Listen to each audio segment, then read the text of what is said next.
So last session, we had the events of curing Gnaw and trying to absolve him of like the affliction that he had came upon. It seemed by foreign, like graphite-looking rods were inserted along his spine and shoulder blades, uh, and after removing them, this sort of like undeathness, unlifeness to him, uh, slowly started to peel itself back, and the humanity and flesh-colored tone of his skin color kind of comes back to him. It was pretty traumatic for everybody that was involved, including Saffron. But as you got all the things up and gathered some of your, you made like a quick little not Jerry, you kind of jerry-rigged some things up so you can make it so you could at least ride a couple more miles in the wagon to make it to any sort of town to make repairs. After a couple hours or so of traveling, you did happen to find what seemed to be an unmarked town on the map. Very small, only a couple of buildings. And pulling off the main road, you come in. As you come into the town, it's like very. In my head, I don't know what you guys were imagining, but I was imagining like one of those like Hollywood-esque like main road type cowboy towns where there's like 5 or 6 buildings and everyone is like either inside looking at you or sitting on a porch looking at you. Yep. Yep. That's what I thought too. You guys ended up staying in the Rusted, I believe. No, we stay in the mobile, but yeah. Oh well, I mean the party at large. Okay, yeah. Stayed in the tavern, the Rusted. It seemed to have a fuller name sometime in the past, but the rest of the name of the tavern is scratched out and leaving only the Rusted to remain. After having a very like close emotional encounter with Null, the party was more or less with the in combination of like Null's personal sort of strength, were able to bring him back from a pretty scary place, and in all of that chaos, a fully armored individual seeming to what was it?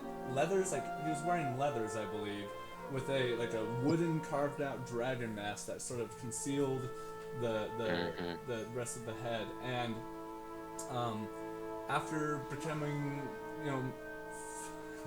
kind of acquainted, it was a little bit of a rough start as he had a did you throw a dagger at him? Is that what you threw? Hell yeah, and I fucking hit that motherfucker. Yeah, and it went like Just straight weigh into him his right in the spleen. shoulder. But you got to know this individual a little bit more. He went by the name of Goliath. Oh shoot, I'm not gonna remember how to say this. Pocket. But he goes by Pocket. He.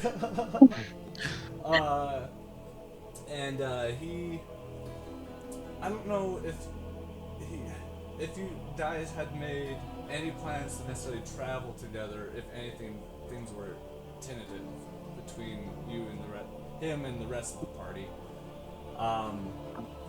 Later that evening, Null had this moment with Pocket outside where you were able to see that he was a goblin, and you kind of had this moment where you looked at each other, and you kind of turn away and walk away, and he just continues to climb up the tavern that he was in mid-climb from. God. No. He threw him. No, threw him. Yeah, I chucked him. I said I honestly, given the situations, don't care you're a goblin at this point, and then I chucked him up there. Right, that's right. But I believe I'm forgetting like the most craziest part towards the end of it was the next day actually, yeah. Pocket and Endless were out back behind the tavern as Pocket had just made like a really deliciously baked rat that was seasoned to the nines. And as they were sort of enjoying these rodents together, it was at that point that Endless saw a member of this sort of like ranger troop that you haven't become totally familiarized with yet, walking around from building to building in this little podunk town. And it's at this point like Pocket starts to run, and Endless is confused as he's like, "Oh, they're not here for you." And battle commences as Endless fires a couple of arrows over into the target, and it was not a lot of time had passed after that when the whole party had arrived to the scene, and in the most brutal way ever, Pocket had made an intimidating threat to say, because at this point you had like pretty much shot him in every one of his limbs, and he was like kind of struggling to stand to begin with. Threatened to say, go back to where he's from and tell him if you keep coming after us, this is what it was going to look like. In a moment where he was thankful for the life that had been spared, turned around and tried to start limping away before Nala grabs him by the scruff of his shirt and just kind of Mortal Kombat style pulls him apart over his body and just kind of drenches himself with the blood and just kind of reveled in it a little bit. And Oh yeah. I'm pretty sure that's where we left Yeah, off. we left off. So Well, we left off with Zephyriel attending oh yes, attending to Saffron and letting us know that either she could be pregnant That's or it right. could just be from That's stress. right, that's That was before it. I think it Yes. may have been Oh, that's right. almost- Yeah, it was. I guess it That was doesn't matter. before it. Yeah. Okay, you're right. But It was before. yes. So with that, we can pick up either that evening after all that commotion went down, or we can jump to the morning after. It's up to you. I guess the evening. I'm fine with that. Alright. Yeah, I guess evening. I know that Staff is basically going to sleep all day because she's still not feeling good. And that's honestly all she's been doing is just like a shit ton of sleeping. Okay. Now let's try to find metal, like some scrap and just any metal. Make an investigation check for me. You might have a hard time. Sure. Paul. This place seems pretty off the grid. Yeah. Worth a shot. That's fine. If you find enough nails, you can melt something. yeah. I made. It might be An an 8. 8. So 8. you take the time to look around, and you end up talking to the gal who's running the Rusted, the small tavern here in town, and she's like, "Oh, honey, I don't know if I'm gonna really help you too much. Let me hold on." And she walks out the door and she says, "Jim! Jim!" And you look over across the way, and one of the 3 gentlemen sitting on the porch that was watching you from before, one of them pipes up, "Yeah, what?" And you can barely hear him. Like, she's raising her voice so she can be heard. He isn't. She just looks all flustered, like he's like totally being non-compliant. "No, you might want to go talk to him." And she points to the gentleman across the street. Fine. I'm gonna go talk to him. As you make your way across, all 3 of them seem to be human, and they all have pot bellies and seem to be middle-aged. One of them's actually pretty old. He has a long, like, sort of cylinder, white and black sort of beard. Really aged skin, looks like he probably smokes a lot. As you approach, the older gentleman that I just described says, "Hey, my name's Jim, and you want something?" Yeah, I'm looking for scrap metal or any kind of metal I could use to smith. Are you gonna do to me what you did to that guy? And the body at this point has been removed, but you do see the blood-stained earth just like 15 or 20 feet away. If you don't hurt me or my wife, then no. I don't know if I could even take a look at those tusks. God. And he just kind of starts looking you down, but in a very demeaning sort of way. Mm-hmm. "Yeah, I have some scrap. Not a lot. But I can take some of your gold if you want to give me some. How much you got? Well, he kind of rocks back. You notice he's been in this old rocking chair that might have been white back in the day, but now is like a dirty yellowish tan. Okay. It sort of creaks as he gets up and walks inside of the house that is connected to the porch. Yeah. A few minutes go by. Whether you feel awkward or not, the two other gentlemen that left behind, now that you're close enough, look pretty similar to the older gentlemen. You imagine are family of some kind, and they kind of just look at you. The one guy has a cocked eye that is sort of distracting. And after a few more minutes, the Jim comes back outside from his house. Ah, shit. And he kind of throws this, like, really patchwork sort of, like, potato sack. And you, as it falls on the ground, it's like, makes sort of, it's a clink, clink, clink, clink. You look at it, some of the scrap that falls out does indeed, it looks like screws, and you kind of take a look. There's some workable metal in here for sure that you could salvage. I would say it's probably 15 pounds worth of material. And he'll sell it to you for... Well, I haven't sold anything to an orc in a while. How about we call it a good 11 gold? Half orc, and how about 8 for the insult?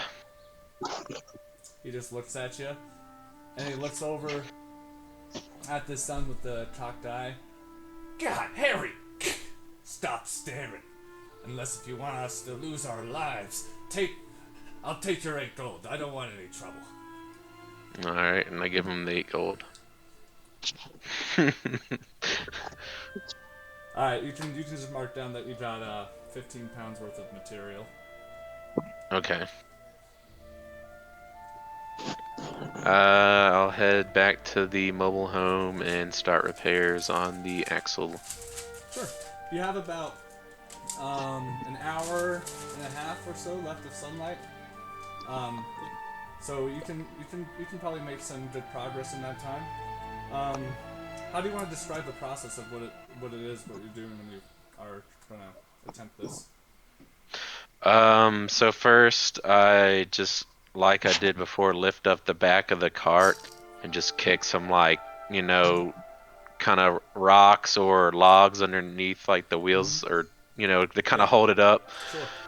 And then I just kind of melt down whatever kind of metal I need to then just patch, like, not like completely, well, I guess basically kind of brand new, just reinforcements, and just, you know, realign it and all that.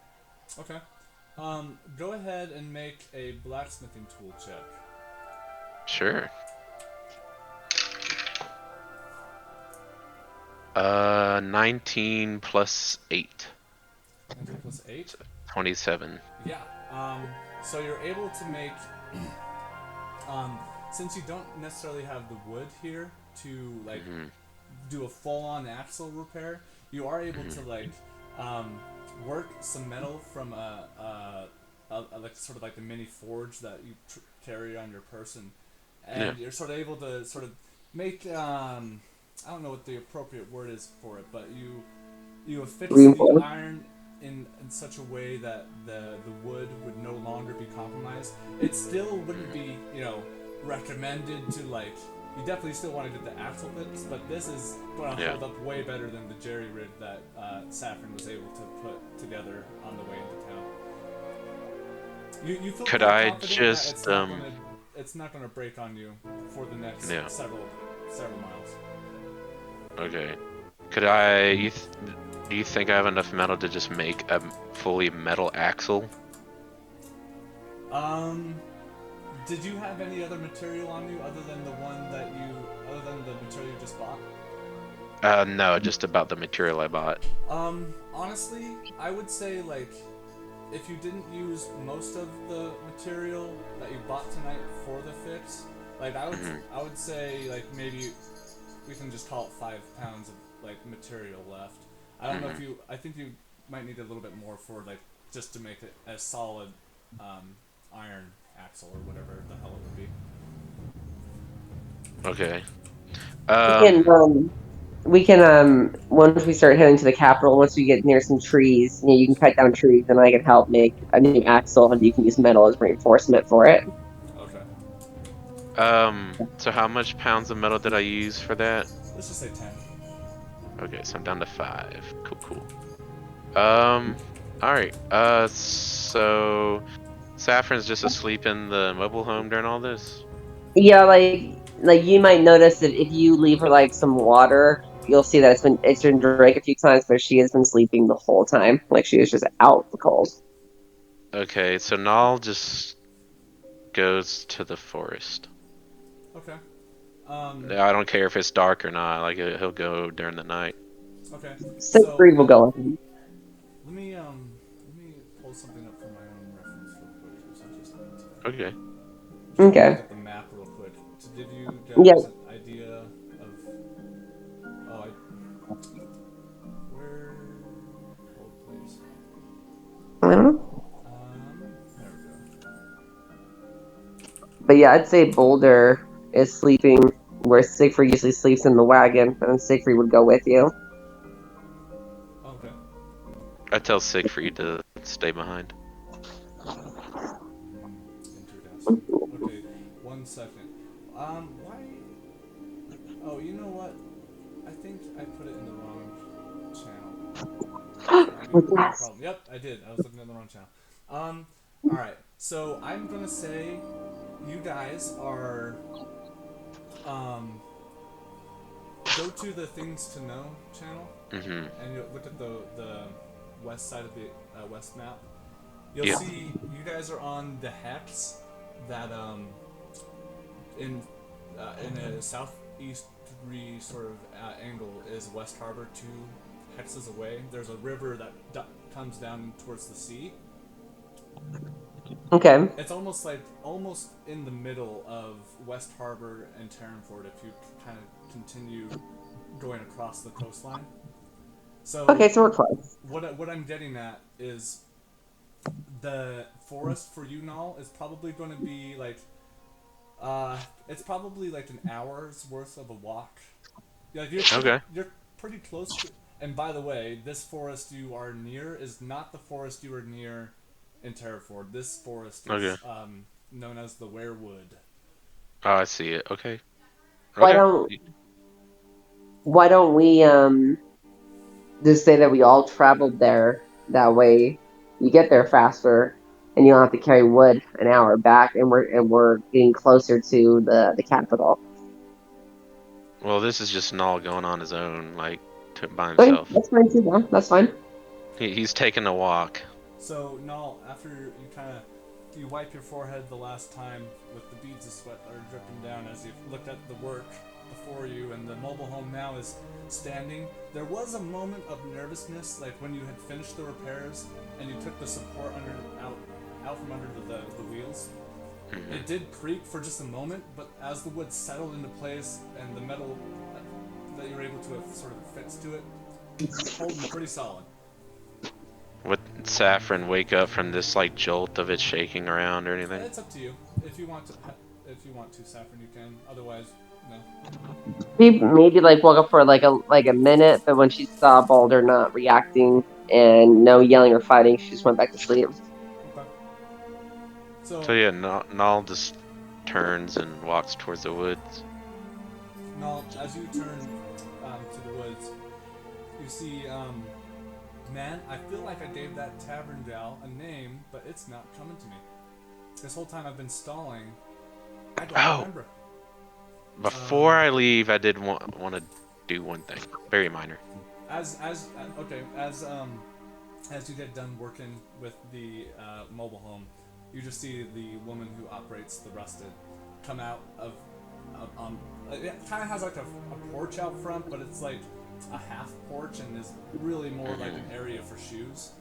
Yeah. But she's like seems to be like sort of whipping out dust from some rugs, and she just looks over at you. I wouldn't send downwind, darling. I wouldn't. You just see this big cloud of dust just starting to gather. What do you want to do? So before leaving, Null goes into the mobile home and goes to where his equipment is and just stares at his great axe. Mm-hmm. Just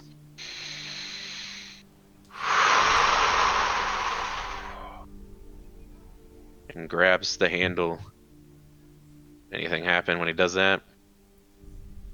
It feels really cold and heavy, and as you kind of pick it up into your one hand and then support it with your other and just kind of look at it,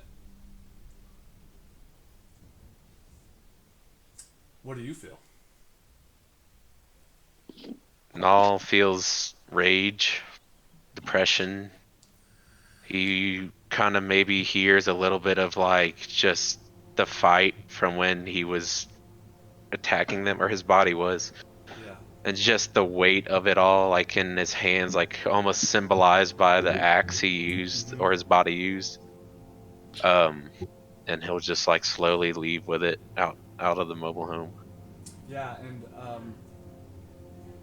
there, you know inside this isn't the last time you're going to see Saffron. You know because you're coming back. But the moment you close the door, you have this like your mind sort of sinks within itself and it settles near your sternum. And at that point, you start to get this like sort of like goosebump sensation that sort of rolls down your body, but not in like a good way. It's like almost like someone has put a weighted blanket upon you, and you just kind of feel inside yourself as you kind of robotically walk towards the general direction of the wood that's just right outside of town, essentially. Yep. As you get about halfway across the way,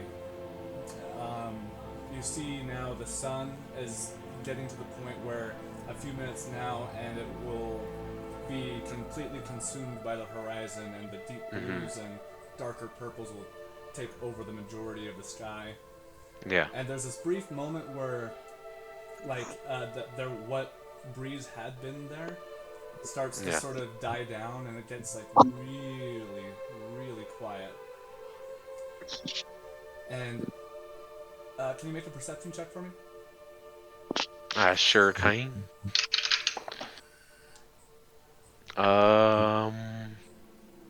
That's 12. 12? Yeah. You look up in just enough time as you hear sort of like a squawk from a bird fly overhead, and it seemed like some sort of other predatory like bird had swooped in and caught another mid-flight, and you see it just as the action is completed. You watch as a couple feathers just kind of puff off of it and kind of float down. Do you want to wait till the feathers reach the ground to keep moving? I think Null will stand there just thinking, almost symbolically, like that represents something, and he'll just sit there and watch them fall. Yeah. As it falls down, you one kind of brushes past you, another landed like 10 feet away, another kind of floats right down towards you as if you could catch it in your mouth like a snowflake. You sort of pluck it out of the air, and it's a pretty nondescript blackish brown sort of feather. It's about 3.5 inches long, and you look at it, and it's sort of like what animal would you say Null mostly ties to his life in the village? I mean, in the clan before it was decimated. A crow, because of Odin. That's what I was wondering. It doesn't resemble a crow feather really at all, but the symbolicness of it as it sort of like enters your hand, like makes you think thoughts of like, is this a sign? Am I looking into things? And then you start to like self-doubt kind of builds, and you're not sure like what you're doing. As you like look around, you're like no one's around. You see the forest, maybe half a mile away from you, and it's just really quiet. And I'm just wondering if Nal is comfortable with the silence. He's comfortable in it, but after like the feather and the birds, all that, he would just shout out like, "Show me a sign, Odin. Show me a sign, any god, please. What should I do?" Make a you can make a wisdom check, but if your religion modifier is bigger, then you can use that. It's a 0 Wait, either religion or. is based off of int, right? I can't remember. Yeah, intelligence. Yeah. Yeah, I can say you can either make just a straight wisdom check, or you can make a religion check. It's a 0 no matter. But it changes the context, though.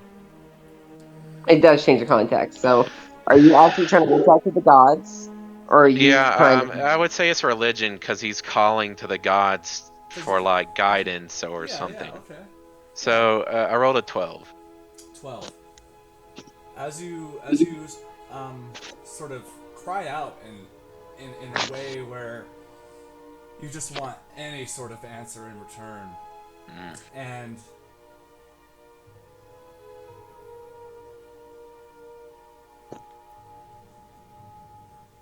hold on, I'm going to make a roll for myself just for funsies.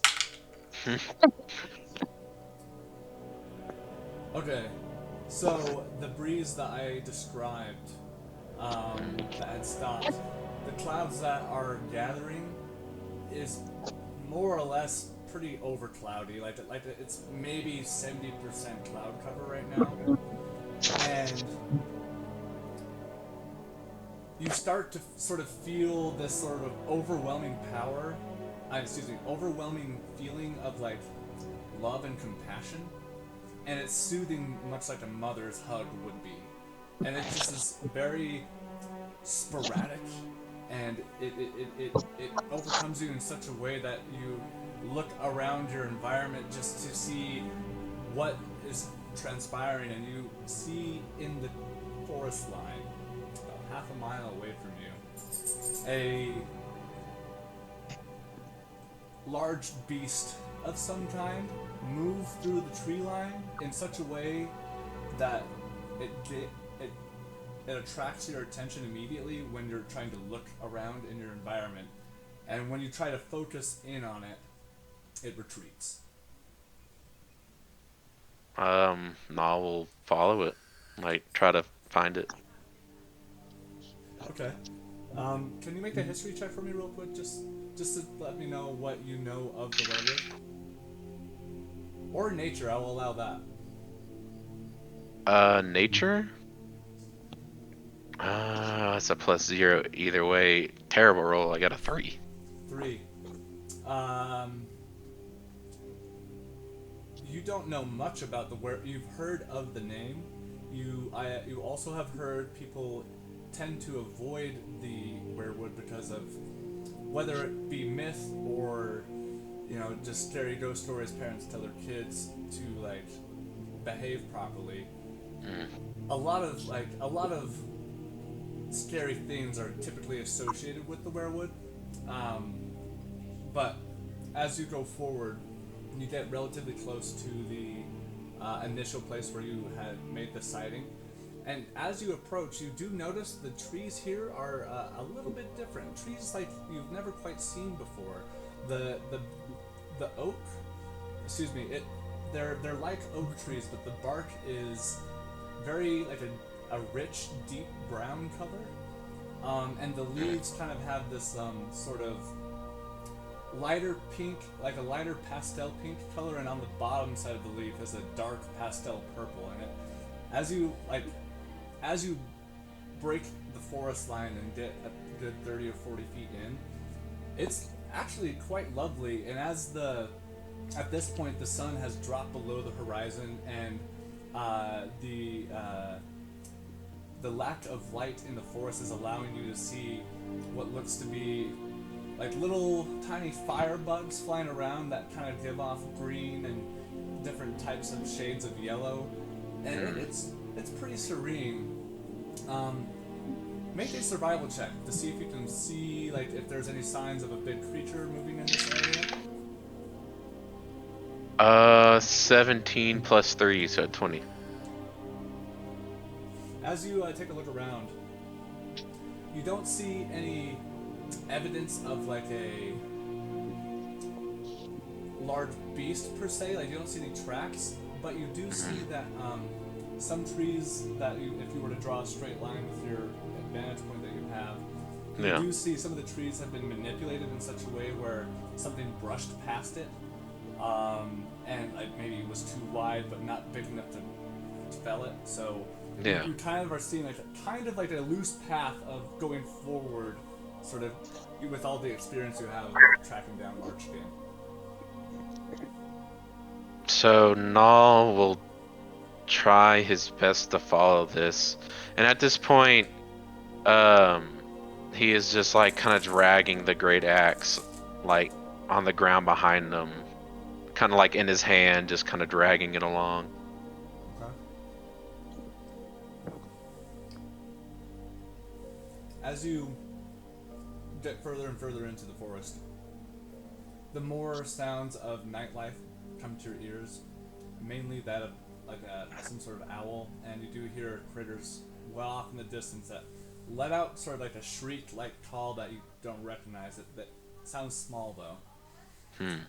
And as you walk in another 10 minutes or so, you notice that a river that seems to go through this forest at some point from a vantage point that you haven't seen is now rolling past. It starts out pretty wide at one point, like maybe like 20 feet wide towards the east side, but as it flows further and further into the river, it starts to kind of condense smaller and smaller because it breaks off. And you see a large furry creature that is taking a drink from the river at the moment, and we'll say we have you at a spot where it hasn't noticed you. You're tucked behind a tree or a large rock formation that is kind of buttressed right up next to it. The tree sort of grew around the rock. What would you like to do? No, we'll just walk up to it, just like slowly, as if to talk to it. As you walk forward with that intention, can you just roll me an animal handling check real quick? Yeah. 19. You turn around as you sort of like hold your hand out in a unaggressive manner.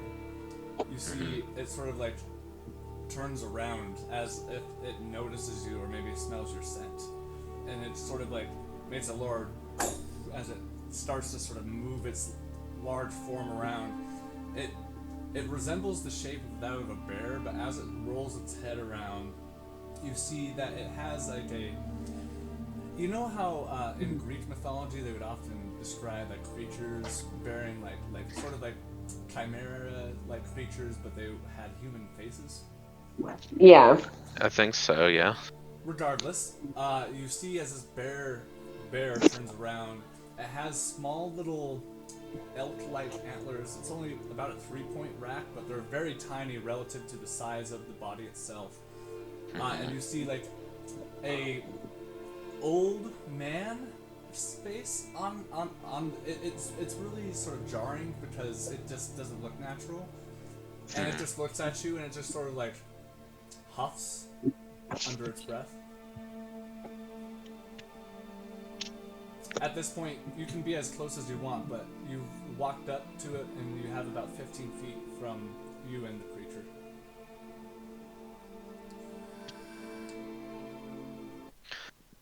Are you a sign from the gods to tell me what I should do? Or is this just a trick of Loki? Come, please, with me. And he kind of turns When he speaks, you see his lips move, but you don't hear anything with your ears. The voice creeps into you from the back of your mind. It just begins to turn itself once more, and now just starts to follow the riverbank in that sort of west direction. I'm gonna follow with him like he asked.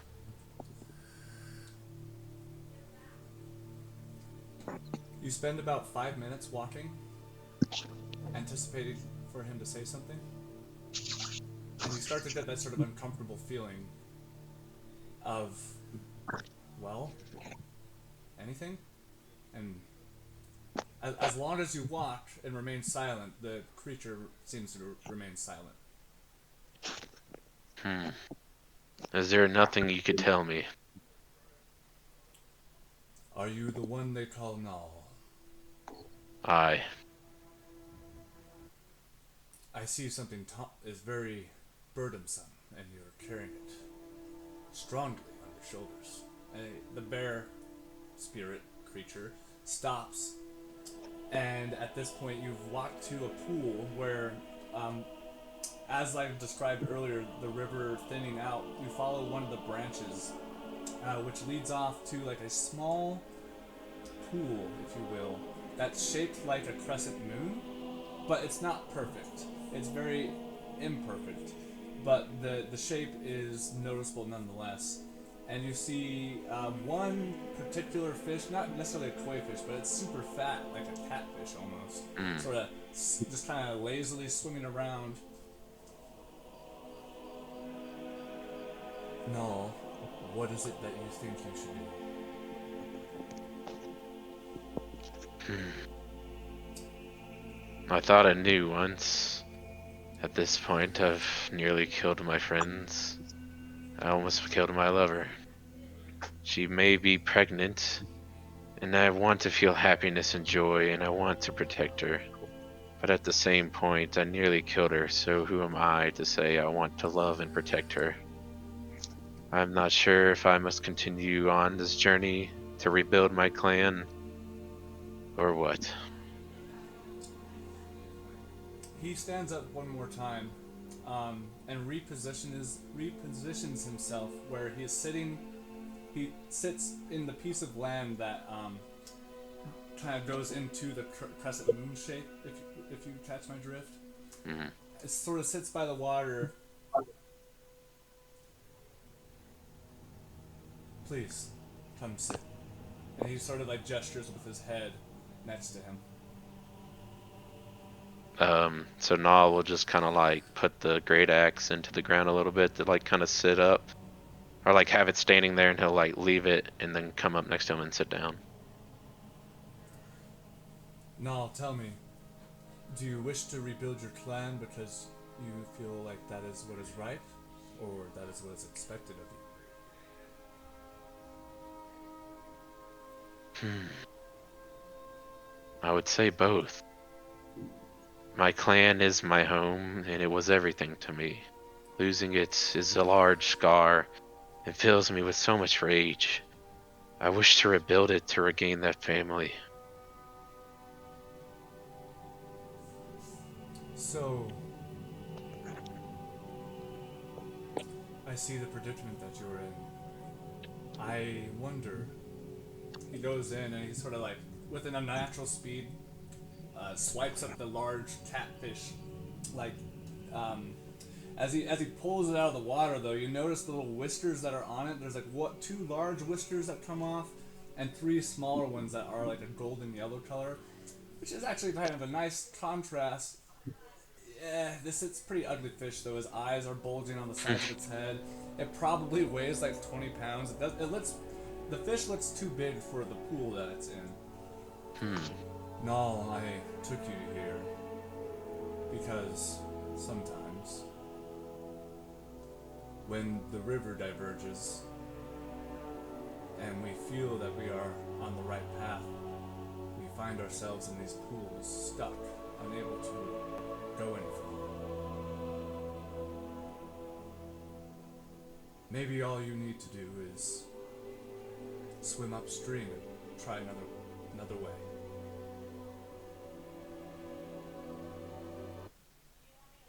and with his little bare mitt of a, at this, it's like his arms like fucking like huge. He like hands the fish over to you.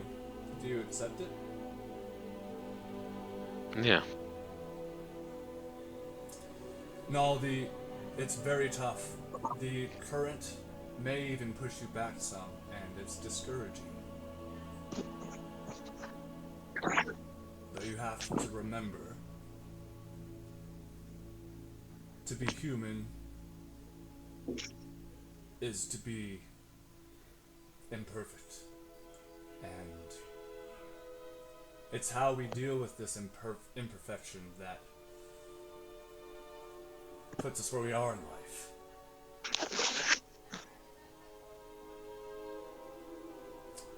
What I would recommend is surrounding yourself with friends and close ones and start healing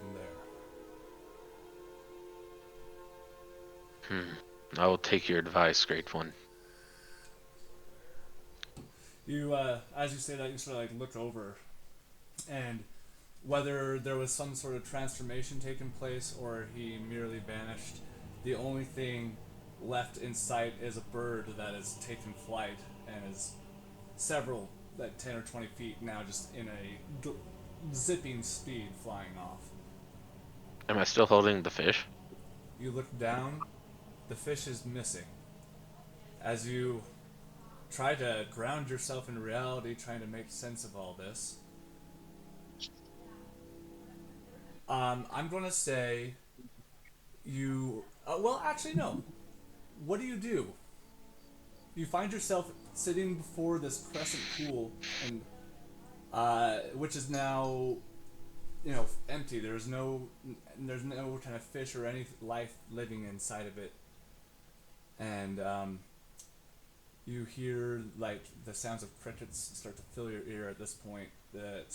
It is now nighttime, and you do see through some of the breaks in the cloud where the cloud is more thin, some of the moonlight pouring through, and it creates this sort of angelic moonbeam that sort of comes down and strikes just adjacent to the pool itself. It's pretty serene. And I'll just take some deep breaths to reflect on the message or the words. And he just thinks back to the events and what he said. He says, the creature was right. I do need to focus on what I still have. Radagast may have controlled me then, but I am still in control now. And I'm a warrior and I must push on. And he takes his fist and like smacks the ground, and he and he gets up. As you do that, the earth just kind of splits open like a half inch. And he gets up, and he goes to grab the great axe and stops just as he's like about to grab it.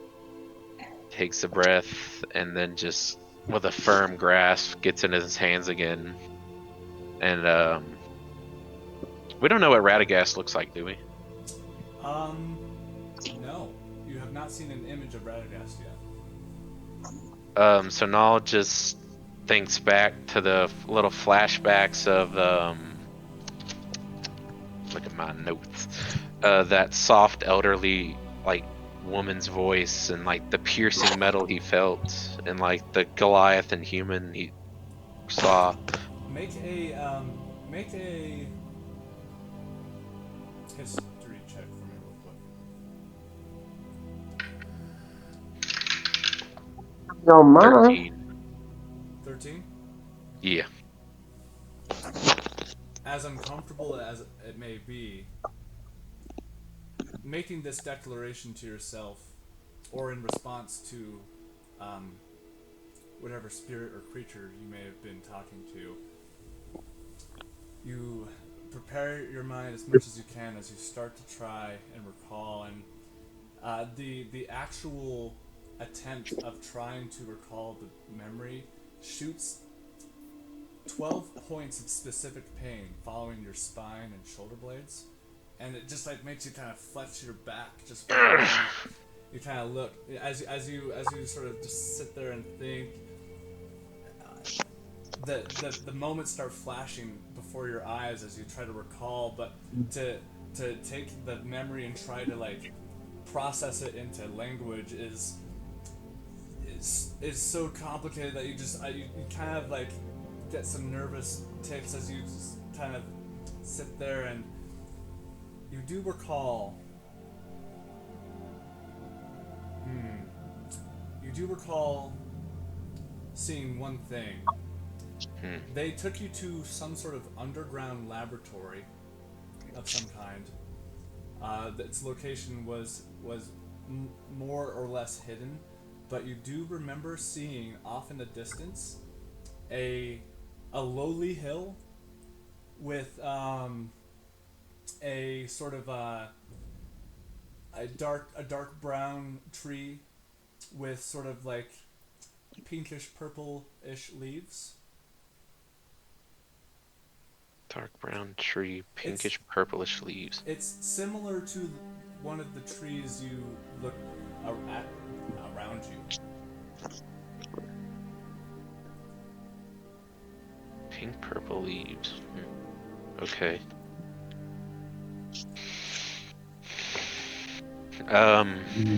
Is that all I kind of get? Yeah, for right now.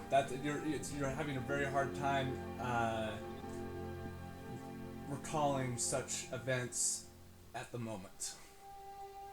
So Nal just grips the axe in his hands, just as tight as possible, near just like breaking his own skin with how hard the grip is. Sure. And he just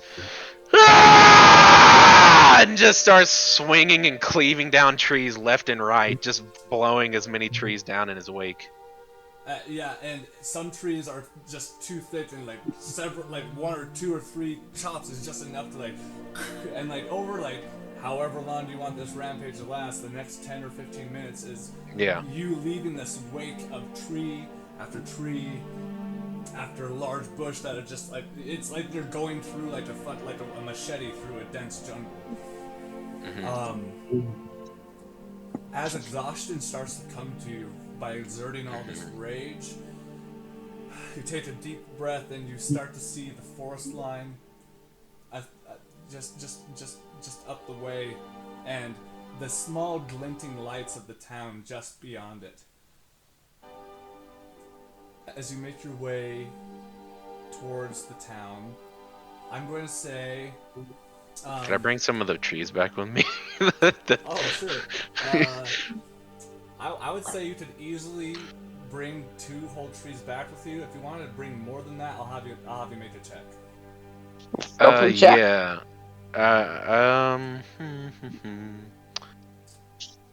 I would say, yeah, I got some like rope, so just like with a 50-foot rope, I'd probably tie up whatever I could to kind of heave Go back. ahead and make a strength check.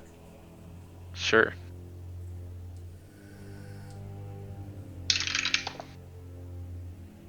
And can I use advantage because of rage? Do you want to rage to carry the logs back? Yeah, I would say like to cleave them, and then afterwards he's just like tying them up. Just like fucking just getting it all out, man. Yeah, you can roll advantage. Okay, cool. Let's see. I need my calculator because math. I feel that. Don't ask me to never do math because I suck at it. 17. 17? Yeah. It takes you a little longer to get back than it did to walk, but by the time you roll into town, you were able to. What was your total again? 17. 17. You were able to tie up with the length of rope that you do have 4 logs as you kind of pull them into town. I'll say you get back roughly around 10 o'clock at night or so. The breeze that has been sort of on and off has picked up more and is a little more intense, and you start to smell rain in the air. It hasn't begun to rain yet, but you sort of pull up these logs and put them next to the mobile home, and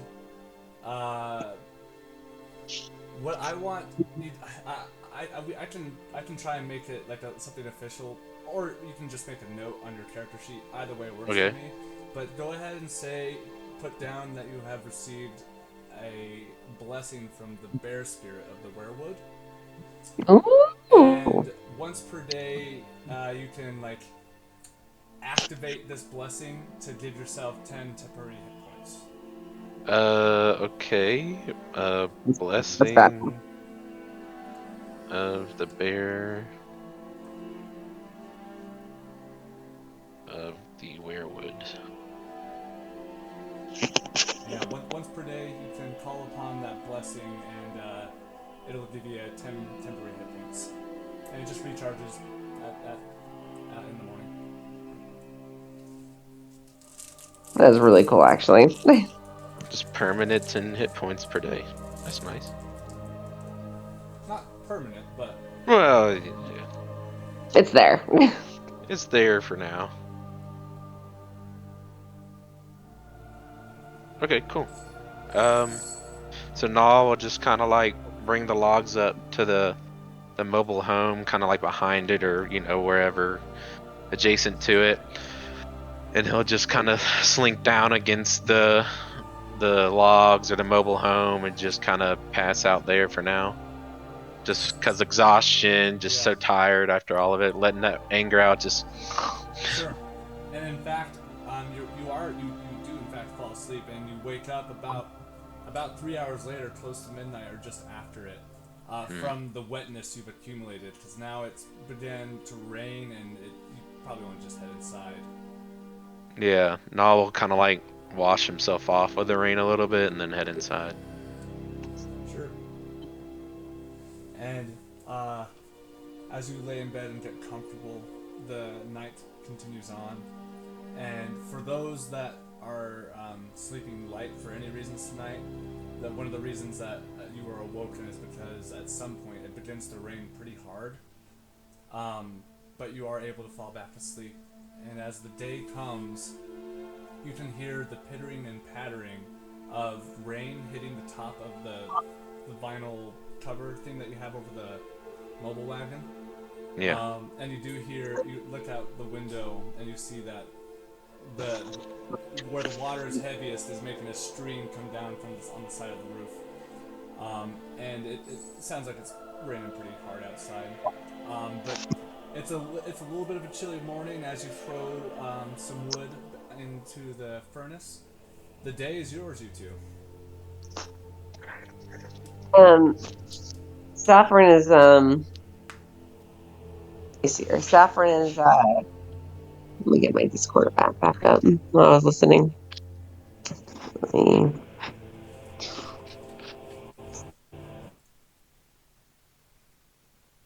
So Saffron probably, after she woke up, still not feeling hungry, and feeling a bit of morning sickness, of course, she goes back out and vomits.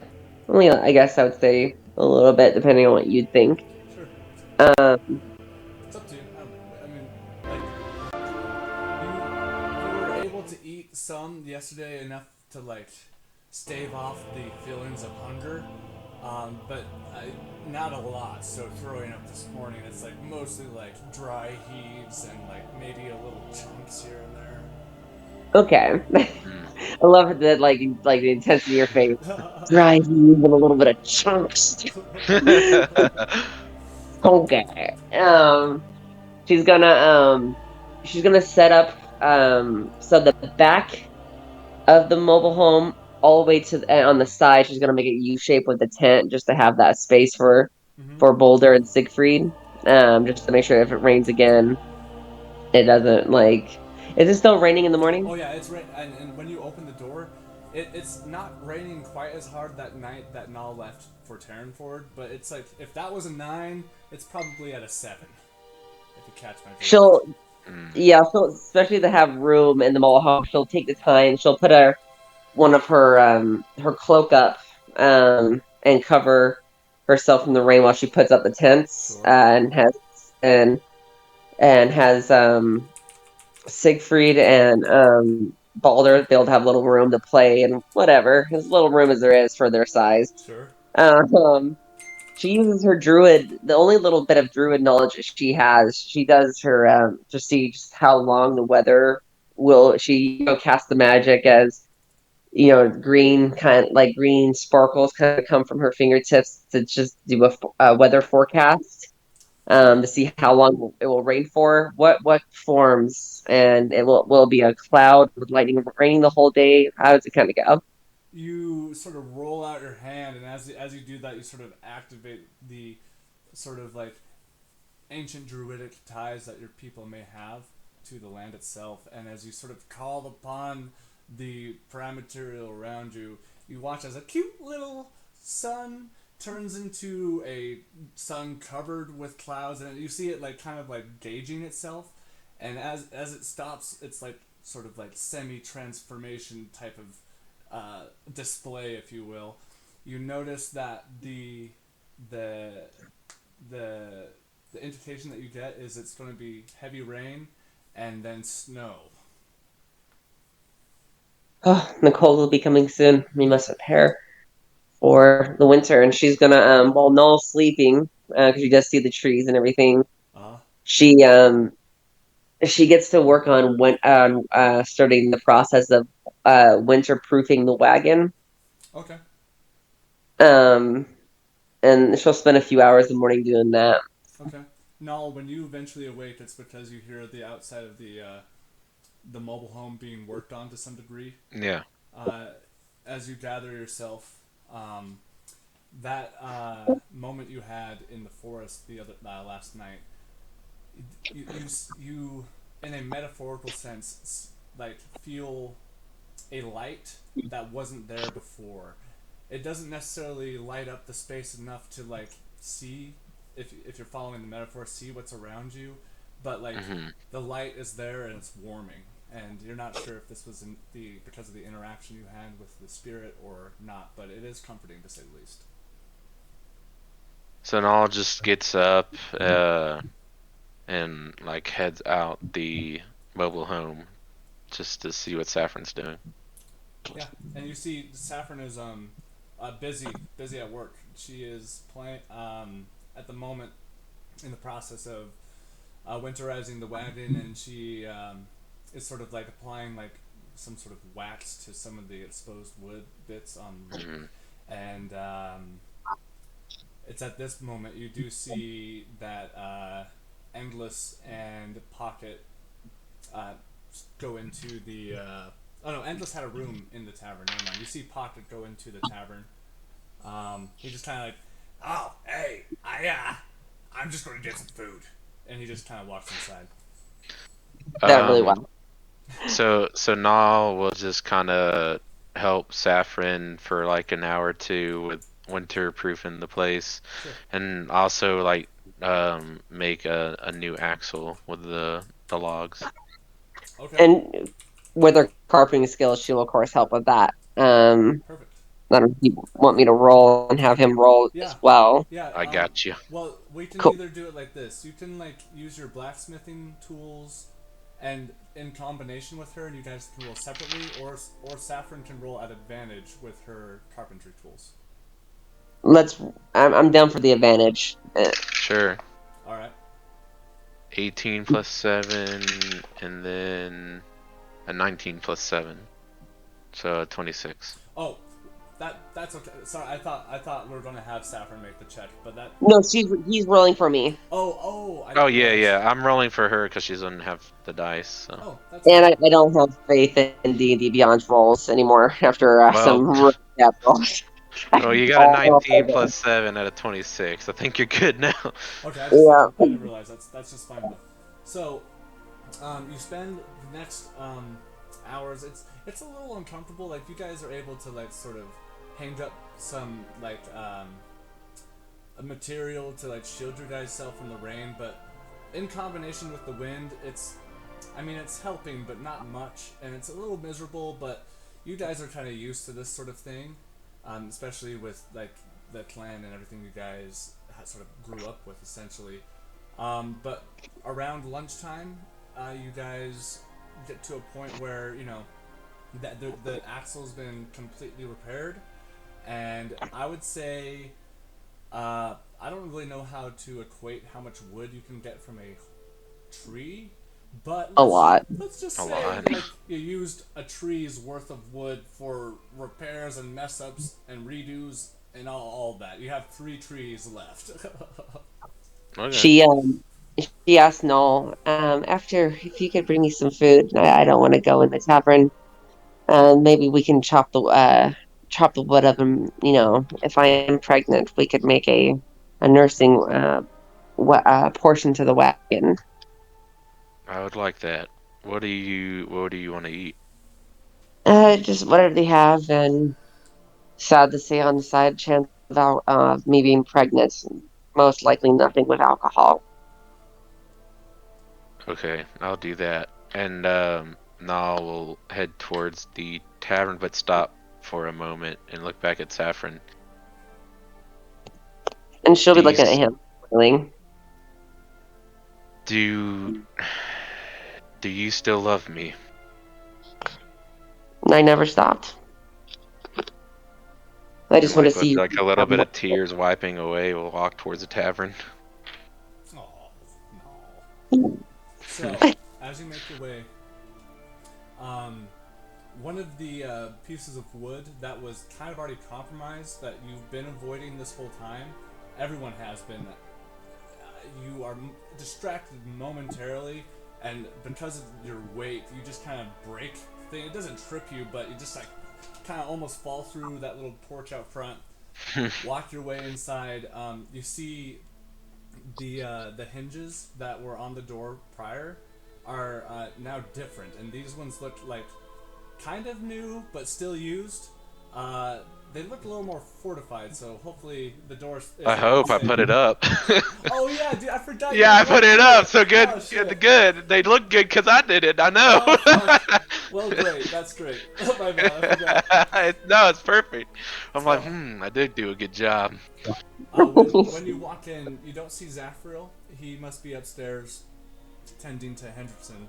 But you do see Endless and Pocket conversing at one of the 2 tables in this sort of lobby space. As you walk in, though, they Endless kind of gives you a little wave. Pocket just kind of looks over near your direction with the wooden mask affixed to his face. So, what can I get for you? As you look forward, you see the gal running this establishment with the almost like 99% unibrow. It hasn't made the full connection just quite yet. Um, She says, "You seem a little hungry. What can I get for you?"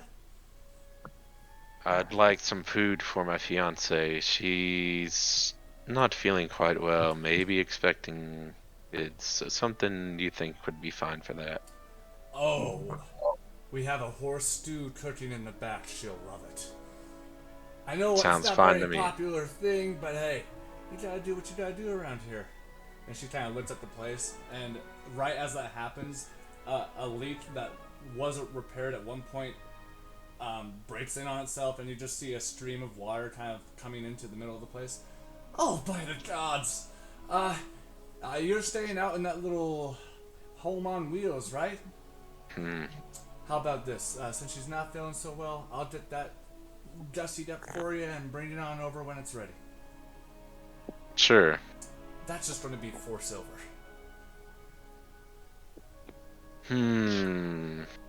Sure. Pleasure doing business with you. And she kind of grabs the coin from you and heads upstairs, starts preparing a meal. How much gold makes a silver? So I can break that. I think it's 10?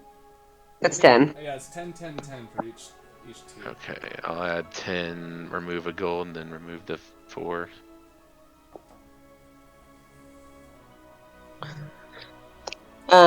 While Saffron's waiting, and the wagon's now been fully like weatherized for snow.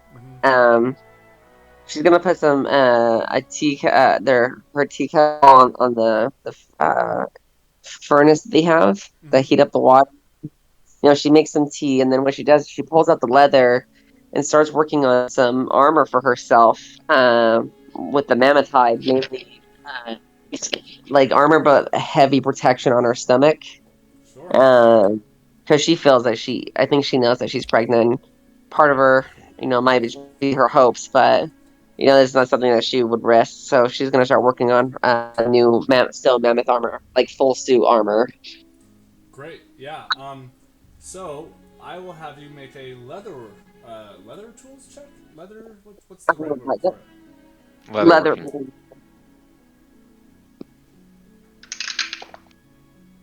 And it's a 16 plus 7. Oh So wow. Yeah. Um, man.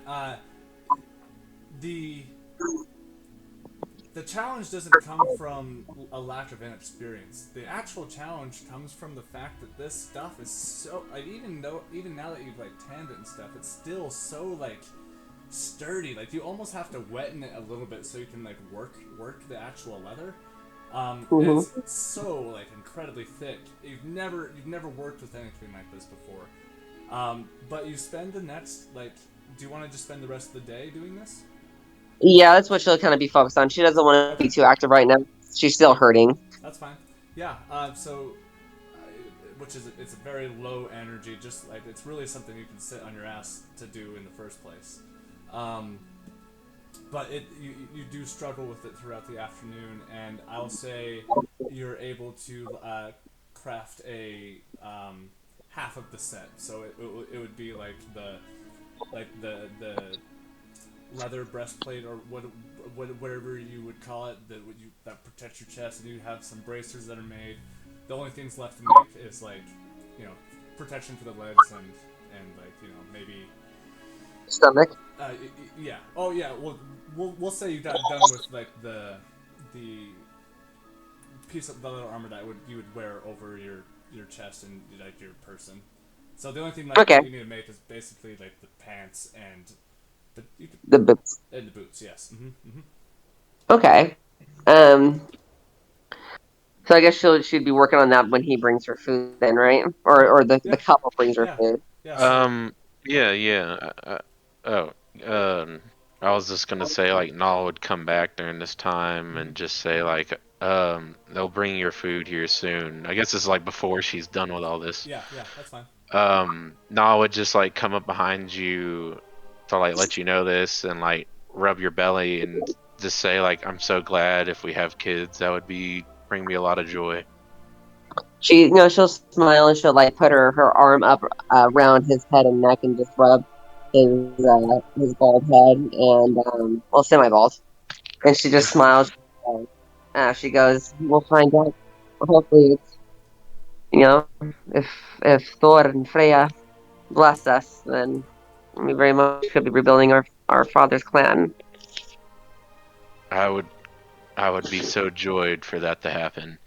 I'm gonna go outside and start making those logs and the lumber for that idea we had or you had while you do this. Sure. Okay, perfect. We will need a metal hitch on the for both wagons to connect as well. I guess I'll work on that. Yeah. Okay. Okay. So go ahead and let's see here. Um, let's see here. I guess are you proficient with carpentry tools, or like are you not proficient? I'm not, but I guess a little bit Yeah, I mean, because of smithing, like making arrows and that kind of stuff, but not like anything crazy. yeah. So let's just have you roll just roll a d20 for me and add your dex to it, or intelligence. Maybe I could see being argued, Intelligence. but I know he That's doesn't have. right. Go ahead. Um, could we just go like half my proficiency or something like that? Well, what I was just like basically, you're using carpentry's tools, but because you're not proficient, you can't apply your proficiency bonus to it. So that's Yeah, why I yeah. was trying to decide if it should be like based off of your dex score or your intelligence score. Actually, it could be argued for either, whatever you think fits best for Null. Okay. Just like represent how dexterous your fingers are and the woodwork. I'll go with Dex because I mean I'm good with using my hands, kind of thing, Okay. with smithing and all that. Yeah. So a 17 plus 3, so a 20. Okay. Yeah. You are able to spend enough time where making the hitch is super easy. It's stuff you've done before. As you get later and later into the afternoon, you're able to now describe to me what it is you are wanting to build. Not really build. It was more like take the logs and just make them into like planks of wood, kind of thing. You know, Oh, kind of take the bark off of it and just, oh, I misinterpreted what you wanted to actually do. Oh gosh, yeah. If you were just going to do the lumber, I wouldn't have made you roll for that. That's easy enough to do. It we'll say it only takes you a couple hours, and you're Okay. able to like have all the bark stripped off of it with and like kind of save that to the side for kindling in the future, and you're able to make. Let's say you're able to produce. I'm gonna say. 150 pounds worth of lumber. Oh shit. I don't know. Does that sound okay. right? Because you have 3 trees, and if each tree weighs at Yeah, least that 40 would be. pounds, like You can. I mean, just I've worked in construction for about 12-ish years, so yeah, I would say you can get about that much out of maybe a tree because you said they were like pretty big. sure, yeah. So 150 pounds worth of material of wood. Yeah, just keep him. You just have to keep him in the tented area. That's probably where he's probably working the whole time I anyway. imagine. I would tarp them or cover them whatever I can, Yeah. hide whatever I need to keep them kind of dry. I guess during that time with the roll, I would kind of like come up with a rough blueprint of like kind of design of something to build with Saffron, like we would work together, Okay. Oh yeah, and so kind Oh, of just having a good time as a couple in the home, just like, sure. oh yeah, this and Right.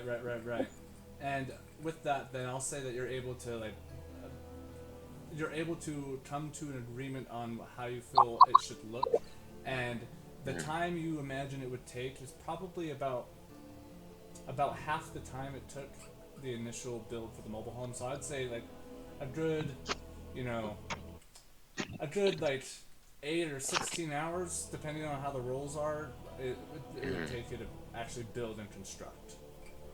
okay. So basically, Well, my potentially 2 days if you question don't roll good enough.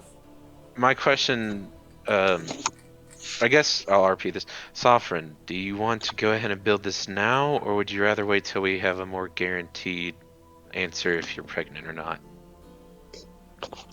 I think I am. I think we should. It will take time to, with everything else we have going on, it will take time for us to decorate it and gives us time to plan more. Plus, we could use it as a small housing unit for the others in case weather is bad enough and they can at least have a strong home. Okay, I agree with you. I'll get on to working on this right now, and like, I'll just start making nails and whatever with scrap metal, like whatever Sure, metalish things we'll need, and sure. start getting to work. Easy enough. She'll let me know. Again? I was just gonna say, easy enough. You're able to take the time for the rest of the maybe 4 or so hours left of the daylight to essentially do all the prep work for the build. Yeah. Get some things in order. Outline like what tools you're going to be needing for the project and all that jazz. Were you going to add something, Saffron? I was gonna have him tell him that we can work on it tomorrow or something, but since he's just doing the prepping stuff, she'll just keep working on the armor.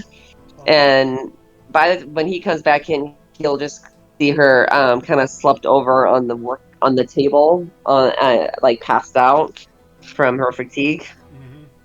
You Oh, I'd just be watching you. All my smithing stuff's in the cart, so I'm sitting there watching you while like we're both working next to each other. But I would Okay, see this. then you kind of would have saw her like look like she may have. So you probably would have saw her like look like she may have been expecting up close on the leather, but then you kind of just see her kind of pass out. What time would Not you say it is, Colton? at this Around that point, time? at this point, you finished. You finished. Oh, something that just for continuity's sake, that horse stew did come, and it was not tasty. It was very, really bland, and like you wonder if they like boiled the meat because it's not seared, and it's not good. Oh, that's all. But moving forward, sorry, I for my own personal sake, I had to bring No, that no, up. I like that. I like that. I'm just saying, like, from a medical standpoint, pregnant women have unusual tastes. Like, they'll eat Sure. weird crap, things that other people are like, without being pregnant, you'd be like, ugh. They're like, mm. So I don't know. It's weird. Yeah. Roll a d20 for real quick. If it's an even number, it's lovely. If it's an odd number, not the best stew she's ever had. It's a 17 to odd, but it was Yeah. high roll too. Like Saffron, it's hard to get that down, but like you get it down in spite of how bad it tastes, just simply for its nutrition, if anything. That'd be a fun roll to add though. Like every time she eats. Sure, sure. At Oh, least no. I would say throwing up. That's like maybe for like the first 2 months. So after that, should probably be fine. So Yeah. as you finish as Saffron kind of passes out over her work that she's completed, um, you you're getting close to wrapping up the nails that you're making, and you I would say at this point in time, let's say it's like 8 o'clock. So the rain about 2 hours ago sort of shifted, and it's turned into sort of like a slush type rain, and it's definitely chillier because of that. But no snow yet, and yeah, it's about 8:30.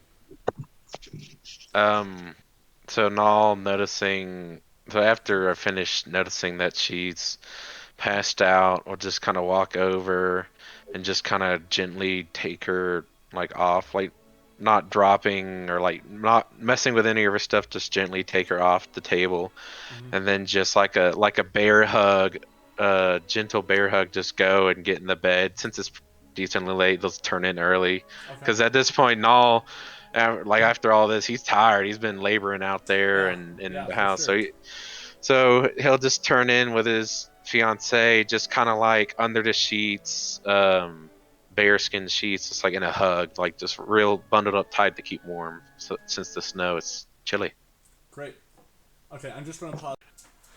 So, as you guys wake the next morning, there is a small amount of frost gathering in just the corners of the window that's furthest away from the furnace. As you look out, there you don't see any snow on the ground. You just see lots of mud and wet earth. But on the tops of on the bits of the rooftop, you see just a very light dusting of that white snow. And as you sort of like, whenever you decide to step out, the immediate difference between your mobile home and the outside weather is enough to make you go take that sort of like shocking deep breath, and the cold air sort of fills your lungs, and as you exhale, a large a large breath just kind of floats in the environment around you as it sort of dissipates. What do you all want to do? She'll ask. Bundle up. Yeah, she'll ask Null to go see if they're selling any type of coffee beans, and while she starts making some mammoth porridge, because she's not gonna eat. She's not gonna eat there again. Oh yeah. The Yeah, porridge yeah. is much better than whatever horse stew they gave you. Do you need me to roll a cooking check at all, or no? Sure, why not? Yeah, let's see how Nall good will this food ask for comes some out. of that.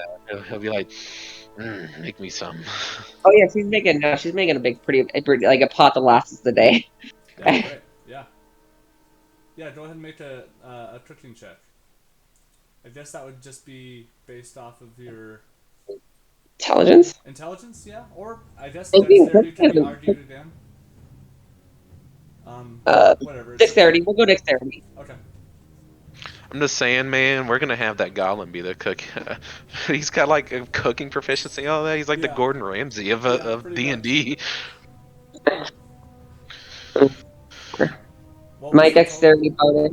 My dexterity is a +4. Oh yeah, yeah. 3 plus 4.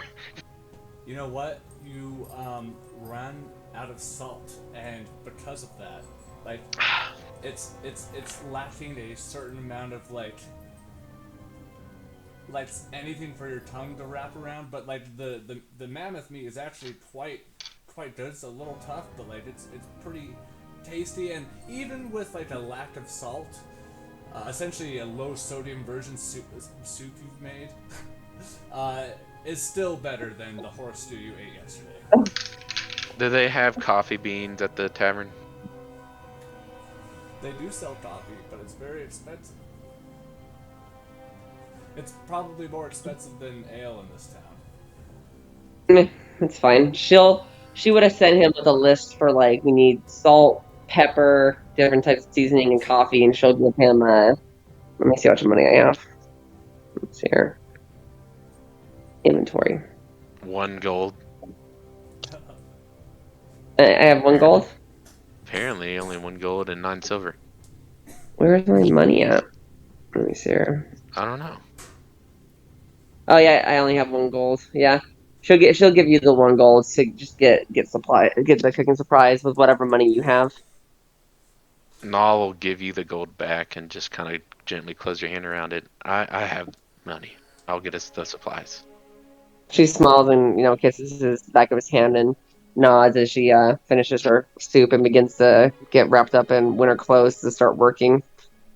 I'll go start grabbing the shopping list. Yeah, and luckily she sends you out with like a pretty basic shopping list, and you're able to find what you need. I would say you probably spend as much as like a gold piece, and let's call it 1 gold and 2 silver, and that you have enough salt to last you for a couple months. And all the what was the other thing? Pepper, salt, yeah, and coffee. seasons, all that you're able to. Pepper, salt, and coffee and seasonings. Perfect. When he comes back, she'll tell him to that she's already boiled the water to have him crush the beans and prepare a cup while she starts measuring the wood and everything. And she's gonna start working. So I guess carpenter check. Nall will just take the coffee beans between his hands and crush them into a nice fine powder and just put them in the hot water. Yeah, your arms resemble that much of like a hydraulic press as you just kind of like squeeze it and turn it to dust. It's painful.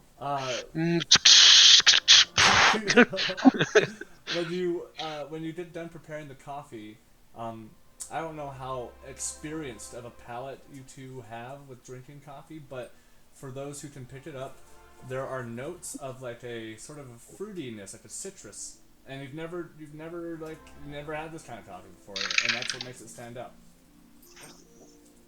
She loves it. She just keeps drinking it and just like sighing with relief from how warm it is and just how good it tastes. And she just goes, "It is a good day by the gods," as she sets it. So remember, she has the back side of the wagon and the whole left side where a door is, just to where the driver's seat is, has a big 2-person tent that's been made into a makeshift canvas. Sure. So that whole area should have no wet floors or no snow or anything as she's working. We were only. Let's have you roll a carpenter's check. Were you going to help out Nall, or did you want to take on another task? No, I was gonna help out smithing or just carpenter, all that. So, real quick, just make sure I'm on the same page. You want to work on the mobile home stuff and not the rest of your armor? Just make sure I'm on the same page. For right now, Okay, she's gonna right, she'll work on that when they're moving. Because once this is done and we actually have like a storage unit, I want to start heading to the capital. Could Nall work on that with blacksmithing or no? Yeah, there's definitely some elements that could use, like, for example, like, when you're, like, you can build the whole structure out of wood and it will be just fine, but you can use your blacksmithing prowess to, like... I meant the armor. Oh, made the armor? Oh, yeah. Well, blacksmithing... Because I had an idea with some metal to make it extendable, because her belly will get bigger, so it's like the leather will have to extend with that, and I thought about making, like, a metal plate on the back with like extending hooks to like extend it out Yeah, as her belly grows. Yeah, please. That's cool. Blacksmithing check and a carpenter tools check, please. I would have never thought. Blacksmithing. Let's see, you got the blacksmith, baby.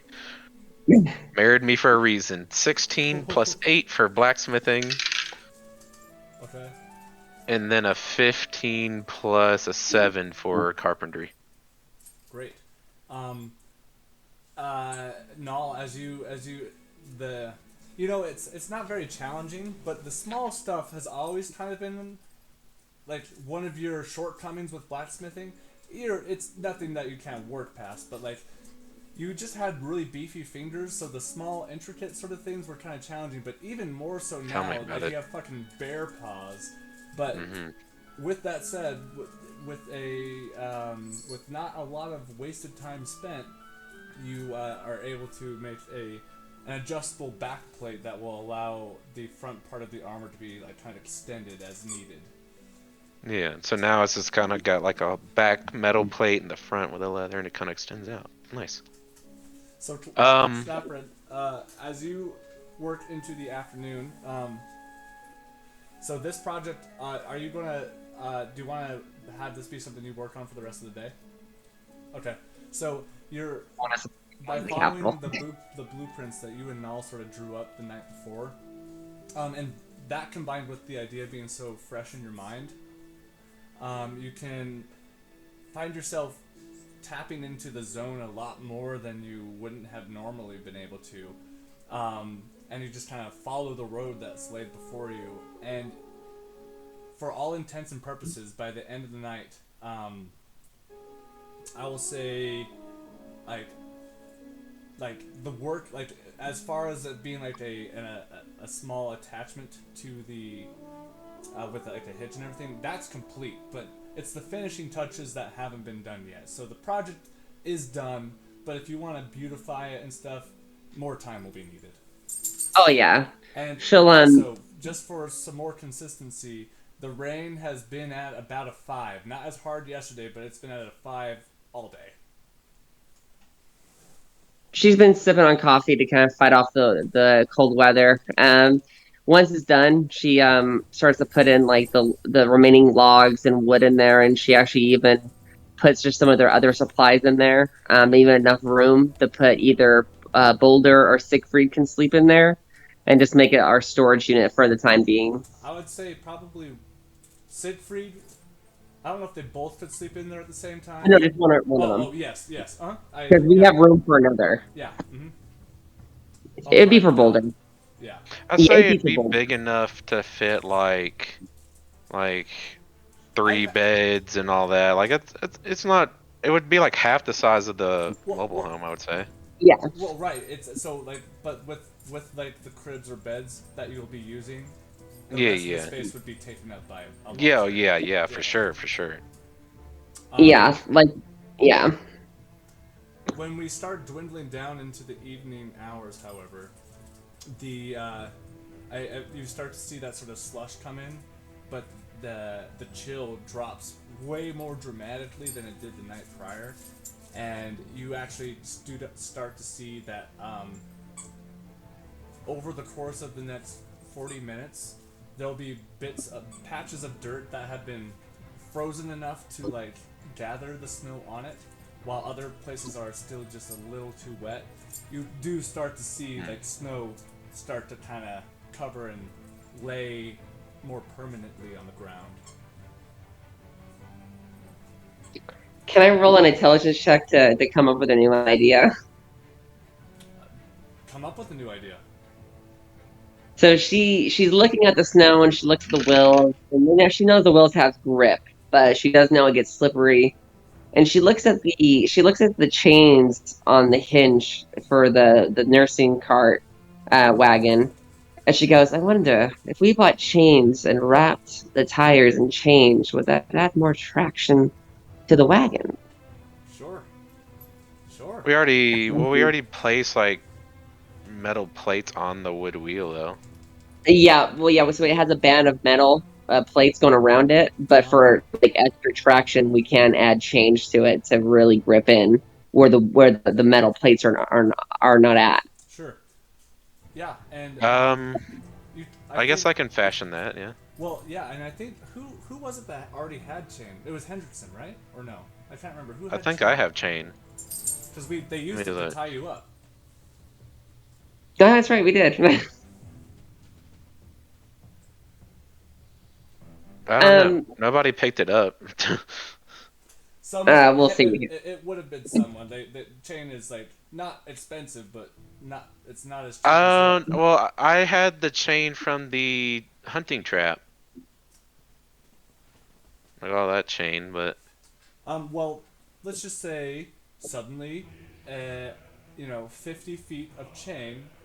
Well, total, it's like 10-foot chain, five 10-foot long chains that you had at your disposal that was put somewhere, where you didn't look at first. I don't know. It's You fine. hmm, have chain.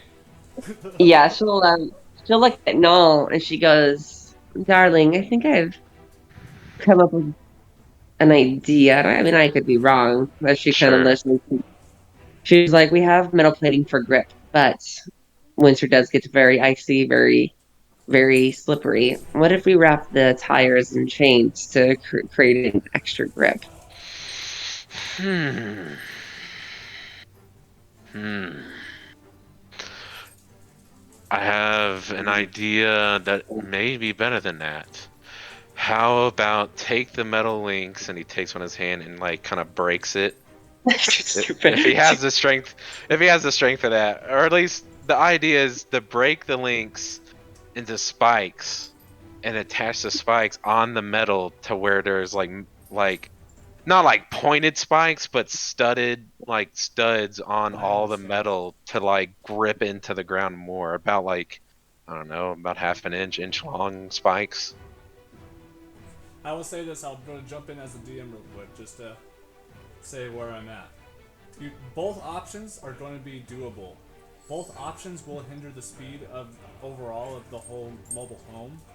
The Mm, I'll say this. The idea that Null presents is is like definitely more reliable and it, like because the studs aren't going to be going anywhere. Mm-hmm. But it's like the permanent speed of the whole thing when the nursery is attached is going to be reduced by, let's say, half. With the idea that Saf and presents, the speed when the chains are applied are still going to be half because you can't travel as fast, but they are able to be removed.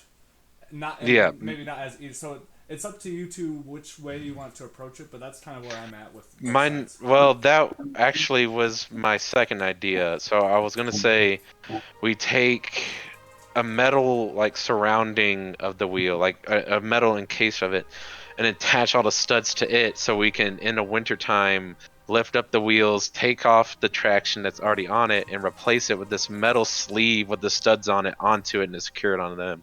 So it's like So basically you're best of changing both from worlds, winter essentially. tires to summer tires. Okay. Oh, okay. Yeah. We can kind of push the two ideas together and poop out the new one. I like that. Is as that what you yeah, Yeah. guys want to she's do? not now. She's like, when we run into this situation, we could make them while we're traveling. I don't think I we'll be at can, that I time yet. mean, once the extension's made, I'll just start working on that. I mean, nothing else I have in my mind for the moment. Um, and we'll need to get two new ox. Foe, I had to put Foe down when we found him in the village, and she does look kind of disheartened when she says that. And, Right some when she tears come. says that, Null, you like you're like Doctor Strange, how he gets like this fucking shit pushed out through him. He astral Oh projects yeah, out his like the body. Hulk where she like boom and he like Yeah. So yeah. you get this sensation in your mind as you sort of like are knocked back to a time where you see yourself like finishing the killing blow on two abominations, and you're in the streets of Terranford, and it's raining so hard, like you are having to like constantly wipe water out of your face as you look around you. The home that you had barricaded yourself into had become compromised, and you see like a couple of the town citizens that you were in that room are next to you, mostly dead. Their lives are lost at this point. And you see a skinny gentleman with like a curlier hair, sort of blonde. He introduced himself to you as Samuel, and he yells, trying to yell over the rain pattering on the ground in these large pools, as you just see a sea of abominations in front of you, and in the midst, three like figures that like are at least twice your size now. They, at a quick glance, you would think maybe they were a hill giant at some point in their life. What do you want to do? Samuel yells out, "I don't think we're gonna make it! I don't think we're gonna make it!" And he goes to swing recklessly with not even like the intent of trying to hit, but he still makes contact with one of the abominations just because of the amount surrounding you. Hold the line! Stand true and strike fast! As he like has his axe ready. As you just kind of dive into the crowd with Samuel, you guys are able to fight off just only a few more when one of these undead sort of abomination hill giant like things that tower at least 12 feet tall, as they are wildly slamming their fists in attempts to knock you on your ass. And with the help of Samuel, how describe how you finish off one of the giants with Samuel's help. So I just like cleave into his leg to bring him down on one knee before like bringing it down on top of his head. And right as the giant is felled, he falls down on his knee, and you just hear. And he opens his mouth, and it just kind of has a dark void. It doesn't really, you don't see the inside of a mouth of his anatomy, and it's disgusting. As you see Samuel put his blade up into his chest as he falls down on his knee, and you're able to, how was it? Cut? What was it? Yeah, you said. Like just cleave his head wide open. Yeah. And as the abomination reels back in pain from Samuel's strike, you use that to counter the motion with your axe as it slinks right through its spine, right up to its spine, and it like gets stuck, and you have to like kind of push the extra 10%, and it just cleans right off. Right when that happens, you see Samuel fall over exhausted, and he looks back. "You have to get the barricade back up!" And you see two people running out of the tavern, or the business that you had gotten safely in the first place. And they grab him by the arms. He's like, "No, wait!" And he's just like, you look back at him, and he's not able to fight anymore, but he wants to try and stay with you. They pull him inside, and you just hear people like throw up the door that was knocked down by the abominations and attempt to start putting it back together. Njal, right when you look at that transpire, you look to the street around you, and you see now two other giants starting to approach, and behind you just see 10 or 12 of these varying shapes and sizes of abomination, all with the distinct look of long, patchy, greasy black hair, and some abominations, not all, achieving a more pointier chin. And the same with these giants, except their eyes are more they're more formed and less mutilated, and the ones that are clearly under the influence of Radagast because of the orange-colored eye that they have. As you are being surrounded, one of them bites at your leg and it makes you reel back. You slice down with your battle axe as it just kind of slices open on the ground. Another one from that momentum gets on your shoulder and you sort of knocked it off. How do you want to describe yourself getting overwhelmed? So Njal is just cleaving left and right and just in every direction, just Odin is with me! I cannot die here! Right as in this like fury of righteousness, you swing your axe as you are dropping bodies around you, getting to a point where even you start to kind of consider what options you have, until you hear a loud and you feel like something in your neck kind of like pop a little bit and out cold. Right as that happens, you kind of come back in, And Saffron, you just notice Nal kind of like suddenly in a state of adrenaline. Just So like fist she, clench, ready to punch. um, because she has dealt with her own PTSD from war, um, can I roll a type of check to see if I can help see him out of, like, walk him out of it? Because, like, my boyfriend's done that for me when I've had my PTSD attack. He's learned how to deal with his PTSD, and he actually walked me out of that mindset.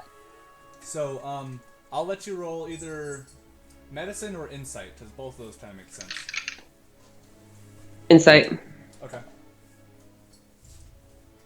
14 plus 2 is 16.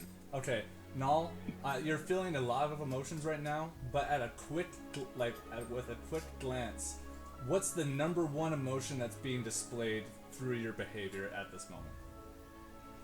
Just rage and a little bit of fear behind it. Okay. Um, you're able to make eye contact with Nal, and in that moment, you're able to lock eyes. You have the floor. She quickly puts one hand on his cheek, one hand on his heart, and as she makes eye contact, she just goes, "Breathe. You are here. You are not there. It's over. It's not happening again. Breathe. You are safe. You're home with me. Breathe." So Nal's just and he like kind of like fist ready, just and just his blood kind of just on his fist where he's gripped it just so hard. She she just keeps petting his cheek, and she just keeps saying as soft as she can, "Breathe. You are safe and you are here. Breathe. You are safe and you are home." And she says it just every time as she just keeps gently caressing his cheek and rubbing her thumb against his chest where his heart is.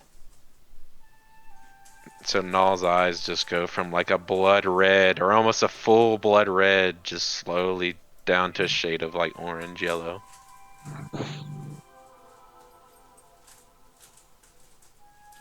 And he's like, he Okay. just caresses his hand against Saffron. Thank you. Of course, my love. You are safe. You are not here. She gently pats him on the cheek and on the chest at the same time before she goes over to finish putting supplies away so they can leave in the morning, Okay. giving him his space to breathe now. Nal, Yeah, Nal's just like, you're sort of left to the space and the chilly environment around you. It's nothing that you're not quite used to, especially how far north you guys are used to, like pretty harsh winters. But relatively, it's rather cold, and you see now there's probably about a quarter of an inch of snow on the ground, and it has that sort of dampening effect that snow tends to, and much like the other night, you are sort of in a moment of silence and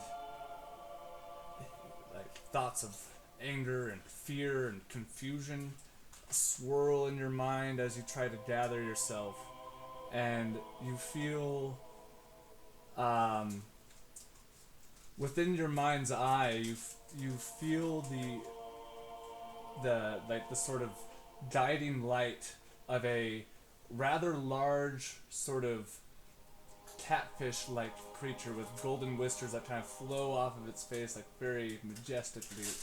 As you sort of see it sort of swimming, it sort of as it is swimming through this sort of like metaphorical river, you see it sort of like lighten up the path before it, and this sort of this sensation uh, is familiar, and it reminds you of the sensation that you felt when you were in the werewood the other night.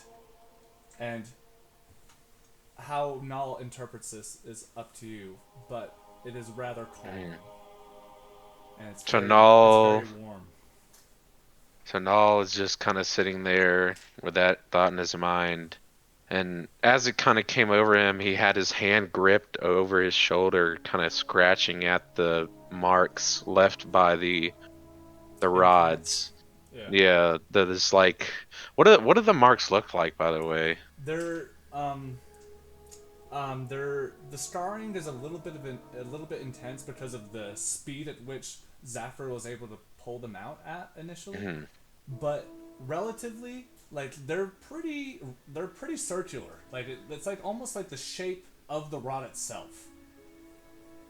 Is it like a circular, like kind of black dot, like a tattoo, or is it Yeah, like just a yeah. black, like a scar? I would say like only like because there's 12 of them total that start from Mhm. the middle of the spine up to the shoulder, and I would say about half of them have that sort of necrotic look.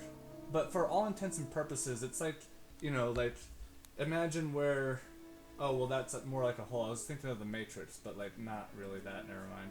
It's just it's like a circular scar. Is all I could describe it as. Okay, so Nal's just kind of sitting there, his like hand just kind of scratching and grabbing at the spot, and as the feeling kind of washes over him, he lets go of it, and he just kind of stands there and just lets the feeling consume him, and just kind of looks towards Saffron. He's like, "I am loved, and I'm among friends, and I will kill that bitch." I love it. As we make towards the end of the evening, at this point, it's probably close to 9. If there is anything you'd like to do tonight, we can go to the next day. Nope, Um, no, Okay. her personally is just trying to get ready for us to leave as she's ready to start heading towards the capital. So yeah. Okay. At this point, Nal's just helping her, reinforcing with as much metal as he can to like make it a very I guess both the mobile home and that, just making them as winterproof and as like fortified as possible. This is his castle at this point. It's like Sure. this is his safe haven, and he wants to feel good in it. You I'll say by the end of that, out from using the metal for like the armor plate thing that you made, Yeah, combined with the yeah. nails, I'd say you're pretty tapped as far as resources go. Um, Okay. you'll definitely with that being said, you're able to like maybe make a couple more hinges that could provide some fortification, but not nearly enough for you to feel like I'm done because this is my castle.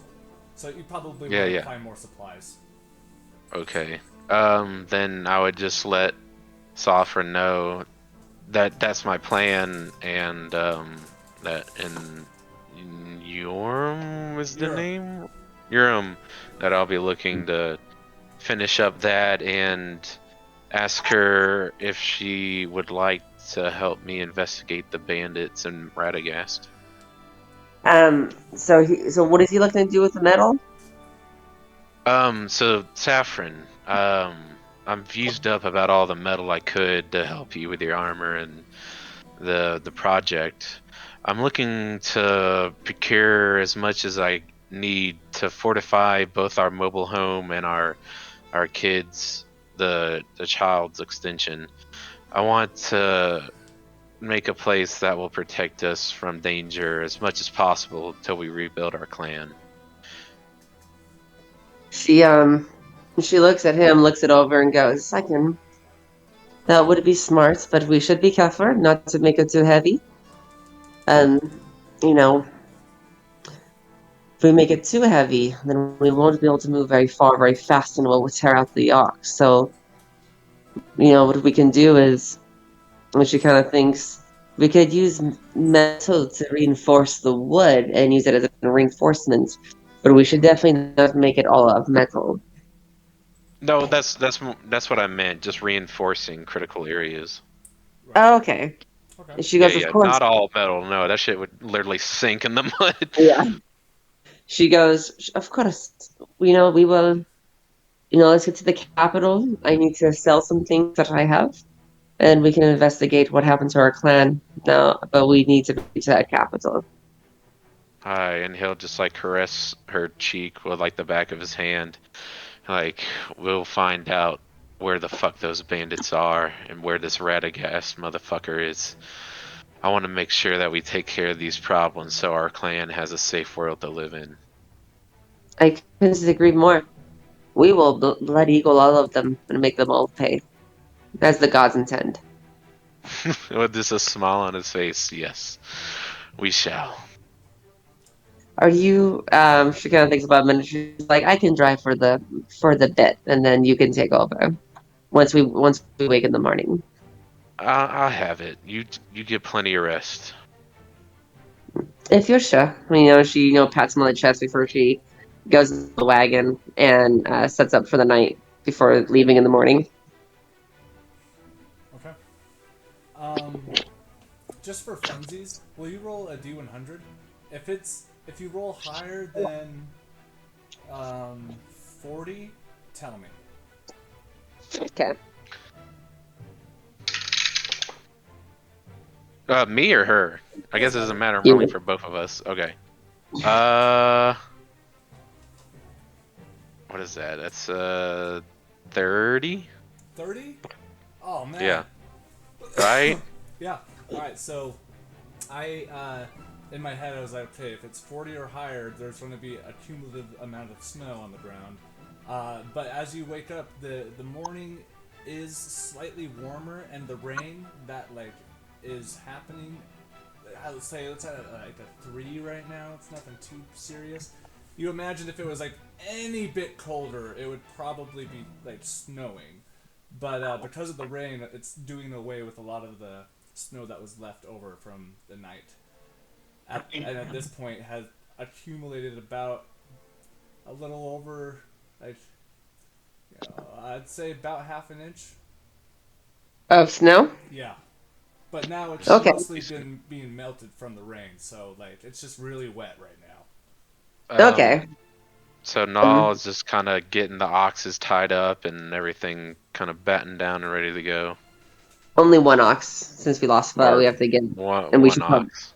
yeah, we should probably get 2 more. Oh, for sure. Maybe at least 3 to 4. Yeah. Well, he. Oh, go ahead. No. Yeah. No, Go ahead. I'm just saying. Okay. I said too. Just for some He continuity. said Oh, go ahead. Everybody's saying So, I'll just jump in real quick. I'll give you guys something to work with. How about that? So, you guys have had the chance to talk to Endless, Pocket, Hendrickson, and Zafril, which Hendrickson, him having the last couple of days to rest has really proved helpful. His constitution mostly has returned to him. He still has a bandage over his eye, but he's more in a position to travel now. And everyone has agreed that they're ready to go. And Perfect. Is Tucker on? It shows he's on. Sorry to interrupt. Sorry. So I'm not really sure. I also have a habit of saying I'm online and I'm not. So. Oh, okay. It could be maybe that I don't know. So yeah. Sorry. Continue. You guys get to a position where, really you're good on food. You're good on not really. You have enough supplies to get you going. Everything's essentially ready to go, and it just is your guys' call. Okay. He was getting the ox ready for traveling. Poor guy's gonna carry that all of us by himself now. She's gonna get Balder to get into the nursing wagon with the makeshift bed of hay that she's made for him, and she'll close the door and just get him secured. Before her and Siegfried. Well, Siegfried will probably walk on the side of the. Why not use him? Huh? Why not use them? Siegfried and him could help the least a little. I mean, he's pretty good sized. Yeah, I guess what we'll do is we'll hook to Balder because Balder's actually bigger. Is Balder bigger than Siegfried, by the way? He's he's maybe as tall, maybe just a little shorter than like the height of Siegfried when he's on all fours. So like, does he? But he's not as like Strong. massive. He's about Okay. the same height, but not as like he's still a babe. I need Oh, to okay, look up a picture of gotcha. what he looks like. I'm having a hard time pinning down what this thing looks like. So Yeah, I mean, I'll draw him at some point. so if I remember correctly, this one was this baby was like kind of like a more of a light blonde as opposed to like the darker brown. Yes. Oh, Yeah. wow. So yeah. So imagine, if you will, Null. Uh, it's your traditional sort of woolly mammoth look, except for the tusks. There are four. One kind of comes out in more of the like traditional area of the mouth. Like that? Let's see. It's a thing in WoW, apparently, so. Oh well, I mean that could very well be a good reference. Let's see. Yeah, I mean it's more like it's definitely more. That one's definitely more leather than wool. I would say Hmm. the woolly mammoths I'm describing are like maybe 30% more wool, but like it's broken up with the sort of like rough leathery spouts that have no hair follicles in it. Um, Okay. but the hair is like kind of long and wavy, about I would say like an inch or two. It's long enough, in fact, that it often will cover Boulder's eyes, and he has to kind of like use his trunk to like blow A air. little bit Okay. like that. Yeah, I think sure. that's a little more what you The got. we got it's just like two larger tusks that come out of its mouth, and then a set of smaller tusks just above them, and Hmm. uh, and it has a sort of light, sort of blonde, cream color to the hair. It's about three. I don't know, 3.5, Okay. 4 feet tall. It stands up to Yeah. about your waist, or just past it, and Okay. it's still Um, it's not full grown. It's still just a baby, but it's rather large for its size. so Okay. I'll like kind of usher him towards the front and kind of rig him up with the the ox, and Okay. I'll just Um. kind of look at him and give him a pet and say like, I'm gonna see how well you can do. I believe you got the strength. He kind of be- stamps in place a little bit. Go ahead, Saffron. You're good. I was just thinking. Sorry. She, as he's doing that though, she'll be like, "What if we put?" I was thinking about training Siegfried to be my mount. What if we have him and get him used to having reins on him? And she kind of looks at you. Like you're gonna ride Siegfried? Okay. Yeah. I mean, I'm retiring him from being a companion because I mean, he deserves the rest and doesn't always have to come. He is old. I mean, he was a baby when before we were born. Yeah, But he was like our nanny when we were young. exactly. What if we turned him, into my mounts? That way he can help carry me and still kind of be more part of our groups instead of always being left at camp. I'm sure the kids would love that. I look towards Siegfried and I say, "Well, are you up for the challenge, boy?" Make an animal handling check. Alright. 12. Siegfried, much like there's a lot of like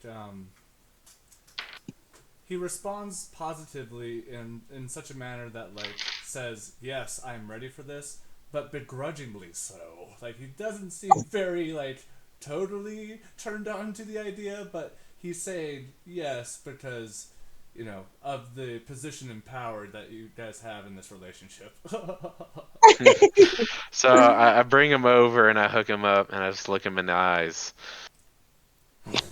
You know, Siegfried, you're very important to me and Saffron. And you're going to be very important to our family for our next generation. I know we lost the rest of the clan and you lost, I guess, your brother or your father through my dad, but you're here for us and you will be here for our kids. So I thank you for doing this. He sort of just kind of does a little bear sigh through his nose, and he stands at the ready. He doesn't necessarily fight you while you you know get him all harnessed up and whatnot. So I guess the ox is like kind of like a triangle. The ox is in the front, main force pulling, and then Siegfried's like on the left, and the rock mammoth's on the right behind him in like a triangle-ish kind of shape. Sure. And that's how I have them set up. All right. Great. So, with the beasts of burden, if you will, taken care of. Any last words before we get out on the road? Um, I just Saf, grabbed okay. the rein. Oh no, you go first, actually. Saffron will go. She's gonna go in into the wagon and start finishing on her armor. Okay. All right. So, Nall, oh, go ahead. um, just to add a little flavor, Yeah, Nall please. takes like a bear hide, kind of like not a cape, but you know how like winter like this they wear it over their Sure. shoulders and all that. Sure. Yeah. Throws it over his shoulders like this, grabs the reins, just yeah. Hell yeah. Fucking make an animal handling check with advantage, dude. That was badass. Uh, that we'll say the how 19 it's draped. The and the bear's 3. head kind of lies behind yours as if it was like the hood of a jacket. Yeah, yeah, maybe like a little bear head thing kind of over Sure, that's it. Yeah, the hood. Okay, what was your check? a 19. Oh yeah, and with great confidence, you get shit into high gear, man. It takes you about 30 minutes to get back to the main road because the road you guys took into this town isn't necessarily as trodden on, and is a little more kunking you around a little bit. Definitely testing out your repairs that you just made, like almost immediately. Your wagon is getting a little beat up on, but it's nothing that isn't something that it won't be a problem. As you get to the main road, however, you're able to kind of get more up to a more comfortable speed where you start traveling on just fine. It's about at this point the rain that I had described starts to sort of lighten up, and over the course of the next hour, the clouds, for the first time in probably about a week, uh, almost dissipate as they sort of like flow on past the coast towards the inland of the and kind of where the Meadoff Peaks reside. And it's so nice to just have no rain and there's nice sun and you can feel the beams just kind of dance off your skin. The warm attire is still necessary because of the breeze that sort of is sustained, but for the next 8 hours of travel, like, it's pretty smooth sailing from here. And I'll have Saffron roll a leather tools check for the armor.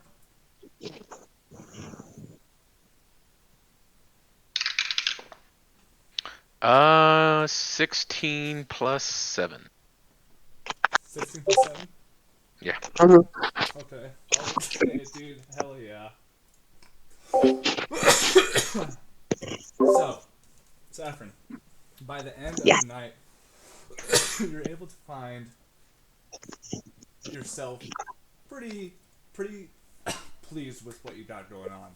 So, the armor is mostly made out of the leathery bits that weren't didn't have the fur, and because of the molding process, this stuff, like, you've worked with some pretty strong hide before, just from some of the things you've seen up in the Badlands.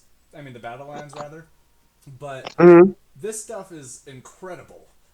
So for all intents and purposes, you've made studded leather armor, but it has the benefit of having non-magical slashing, bludgeoning, and piercing damage halved. Oh hell yeah!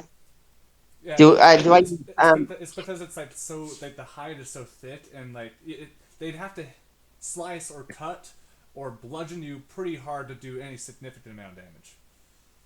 hell yeah? Okay. Do I type that into my character sheet or how you want me to add that? Um, I can make a little doodad later, but for now you can just in your notes just write down that it's basically you just write down great rock white mammoth studded leather armor, and then and then just it takes anything that's basically not magical. That's slashing, bludgeoning, or piercing is halved. Okay, that's awesome. Would you? I'm only using my phone. Elder, would you type that in for me? I can't. I don't think because I don't Oh, own your okay. character. Yeah, let me see it. I got you. I got you, Claire. I'll do that later. Okay, thanks. You're awesome. I don't know. Wait, let me see if I can add it. Give me one quick second. Um. Also, Oh, I can. There you uh, go. how much leather was it that you guys were able to get there again? I can't remember. 1,000 yards. What's that? 1,000 yards. Okay, I'm gonna say that. I'm gonna say.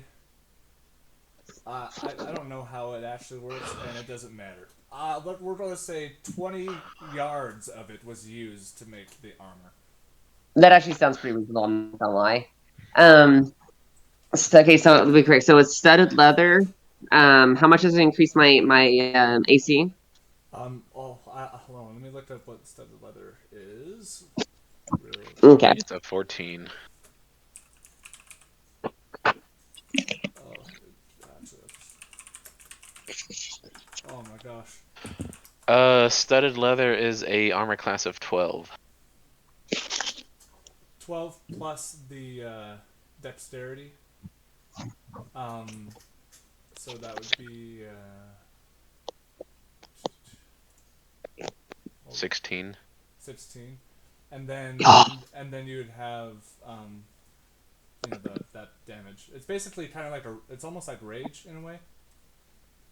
Okay. So No. same AC you already have, but you get magic damage halved, which is nice. No, not magic. If it's magic, Oh, you just take non-magical. non-magical. Oh wow, you have like permanent rage. Right. Let me see here. How do I spell bludgeoning? Um. You can just Blood. BLDG for short if you want. B Yeah. L U D G E O N I N N G. So it was slicing, damage, and what other one? Stabbing, Piercing, piercing. piercing, Piercing. piercing, slashing, bludgeoning for Awesome. non-magical attacks. If they're magical, it's Yeah. just you take normal damage. Gotcha. Saffron's after she finishes the armor, puts it on and feels around. She'll take it off, and then what she's actually gonna do before she gets, 'cause, she'll make some throughout the day. She'll make coffee for Noel and make him some porridge while he's traveling. Okay. Um, I also posted what the wagon looks like again just for you guys, in case you want to know what it looks like on the outside. But there's a Right. pretty sizable hole in the back that slides open like a door that you would have like on a metal door. And she'll like hand him like coffee and porridge and kind of talk to him a little bit throughout the day when she's working. Okay. Um, but when she's done, she'll actually get some more leather and get it ready for the next day. Uh huh. Because she's actually a surprise to Hendrickson. She's actually going to make some bomb ass armor for Hendrickson.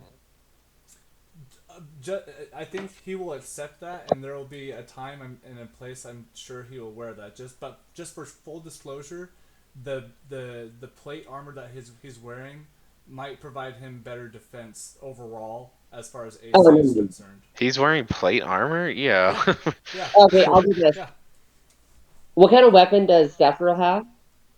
I think you have a assortment of stuff. It's like I know you have a bow. I know you have a dagger. I think don't you have short swords? Yeah, you have short swords, right? Me? Yeah. No, I'm talking about Zephyr. Oh, Zafriel. Oh, what I was kind like, of what? He has weapon does a Yeah. he? hammer. He have Yeah, warhammer. his main weapon, his go-to thing is his warhammer that he uses. He also, I think, occasionally will fight with a shield. Hmm. Okay. I don't think And he's been really shown to use any other weapons other than his hammer so far. What is um um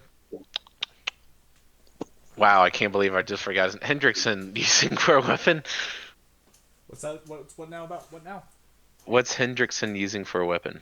A great sword. Yeah, he uses like a great sword. He goes in both hands, man. I like your idea, Saffron. I might try and make him a weapon and try my hand at enchanting. Maybe make him a +1 greatsword or something. Okay. What I'm gonna do then is I'm gonna get enough leather to make everybody brand new like short sheaths, handles, quivers. That's all gonna have our bear symbol on it in a fashionable way. That's what she'll be Ooh. working on in the next day. And like, Okay, for cool. her swords and yeah, so like she'll make enough for everybody's weapons and what they need for those weapons. Dude, Quivers, sheaths, bow grips. Um, uniformity is cool. can I help her with that? I mean, since I'm a blacksmith, this is like a lot more my forte. Could I Well, help her with that, making like metal insignets and all that? sure. Like you can. I mean, they're like if you. Cause hold on, I need to pull up the map real quick. So just Yeah, Well, again, yeah. you're if traveling, so that's the same what she was going to work on while Oh, I thought traveling. this would be like when we stopped because I wanted to help too.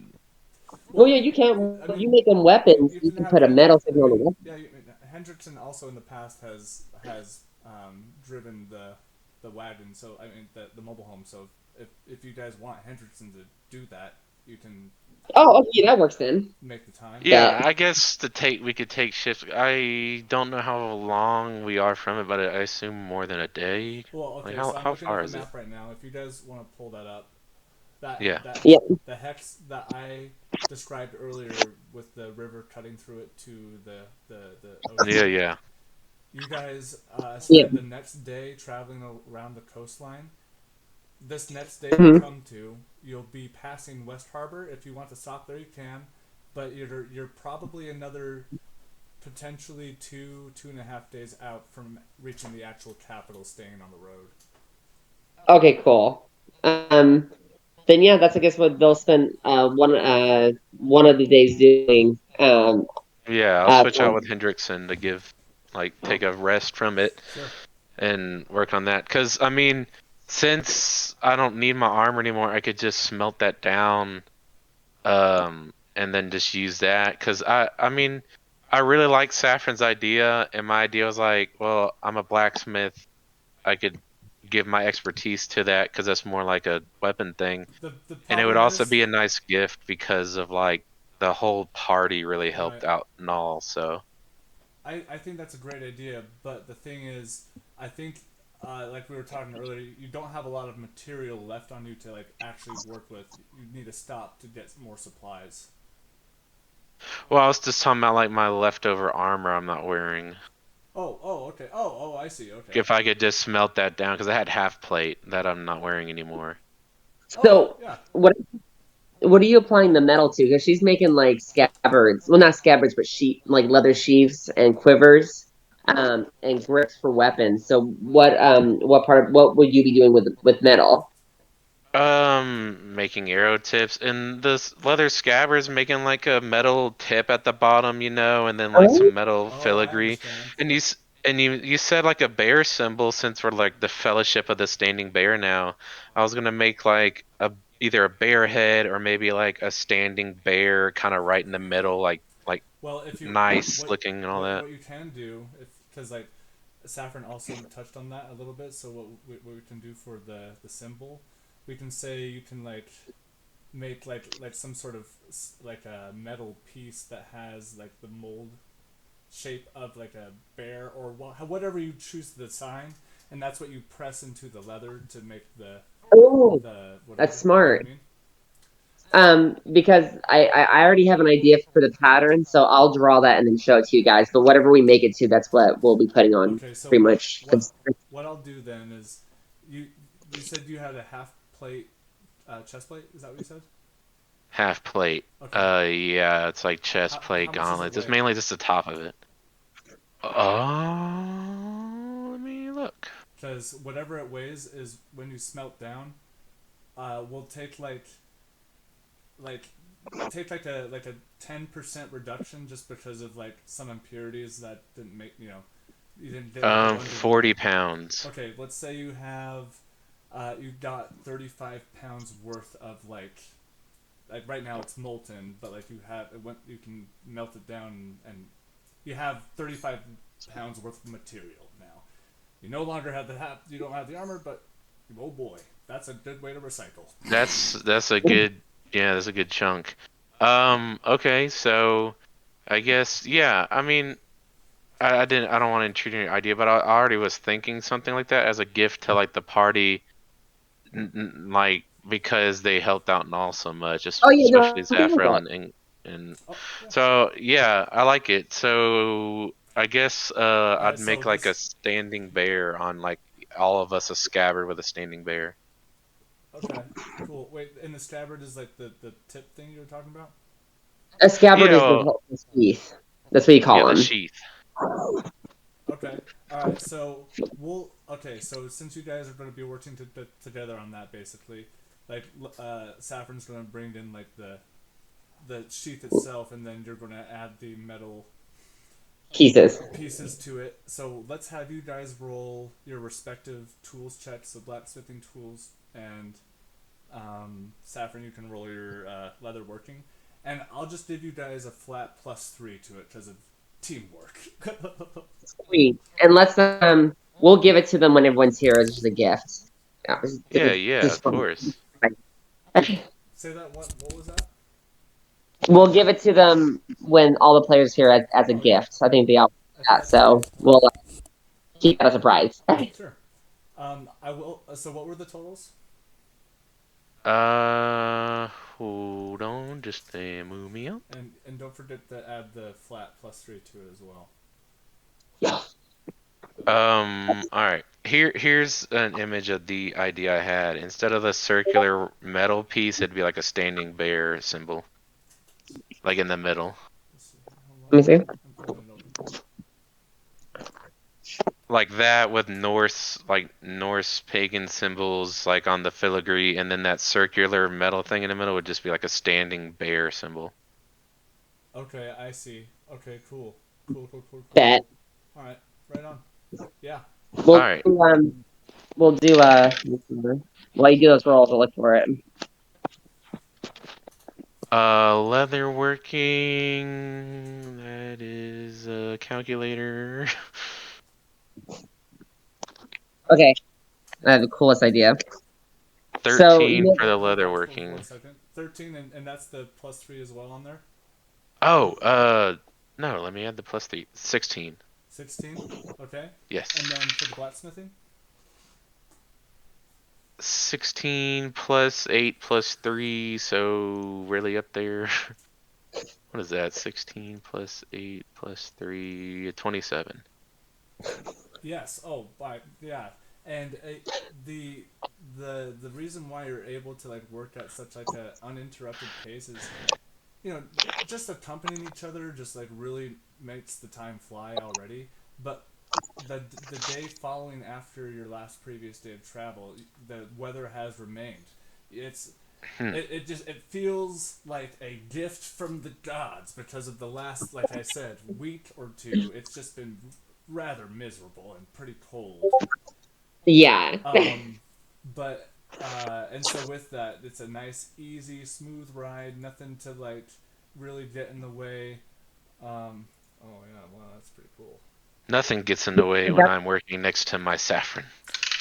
So so that's a- what the metal looks like. so you with and Yeah. you guys are both able to like apply the the years of skill you have under your belt and really shine through in the way that it comes through with, especially with like the work of the leather itself and uh, the sort of like sophistication that it kind of has an airness of, combined with the intricate, small, grooved details of the metal around the sheath of itself, and it's pretty fucking cool. In the middle of the sheath, there is like a sort of, I don't know if medallion is the right word to say, but an emblem of like a standing bear, and it's pretty cool. It's pretty cool. Like you don't, I don't know if you would say you would have like some sort of polish on you, Null, or if that's something you would want to pick up and. Yeah. I Okay. mean, Yeah. I would say it just comes with the smithing tools. Okay. Yeah. And so yeah, you're able to like sort of like kind of polish it and add a couple layers so it's really glinty in the sunlight. Describe the color of the metal, because I don't know what color of metal your breastplate was. Probably silver. Um, it's like yeah, like a steel silver. By the way, there's a standing bear kind of idea I had with like a mountain mix like in it. Like I thought that was really cool.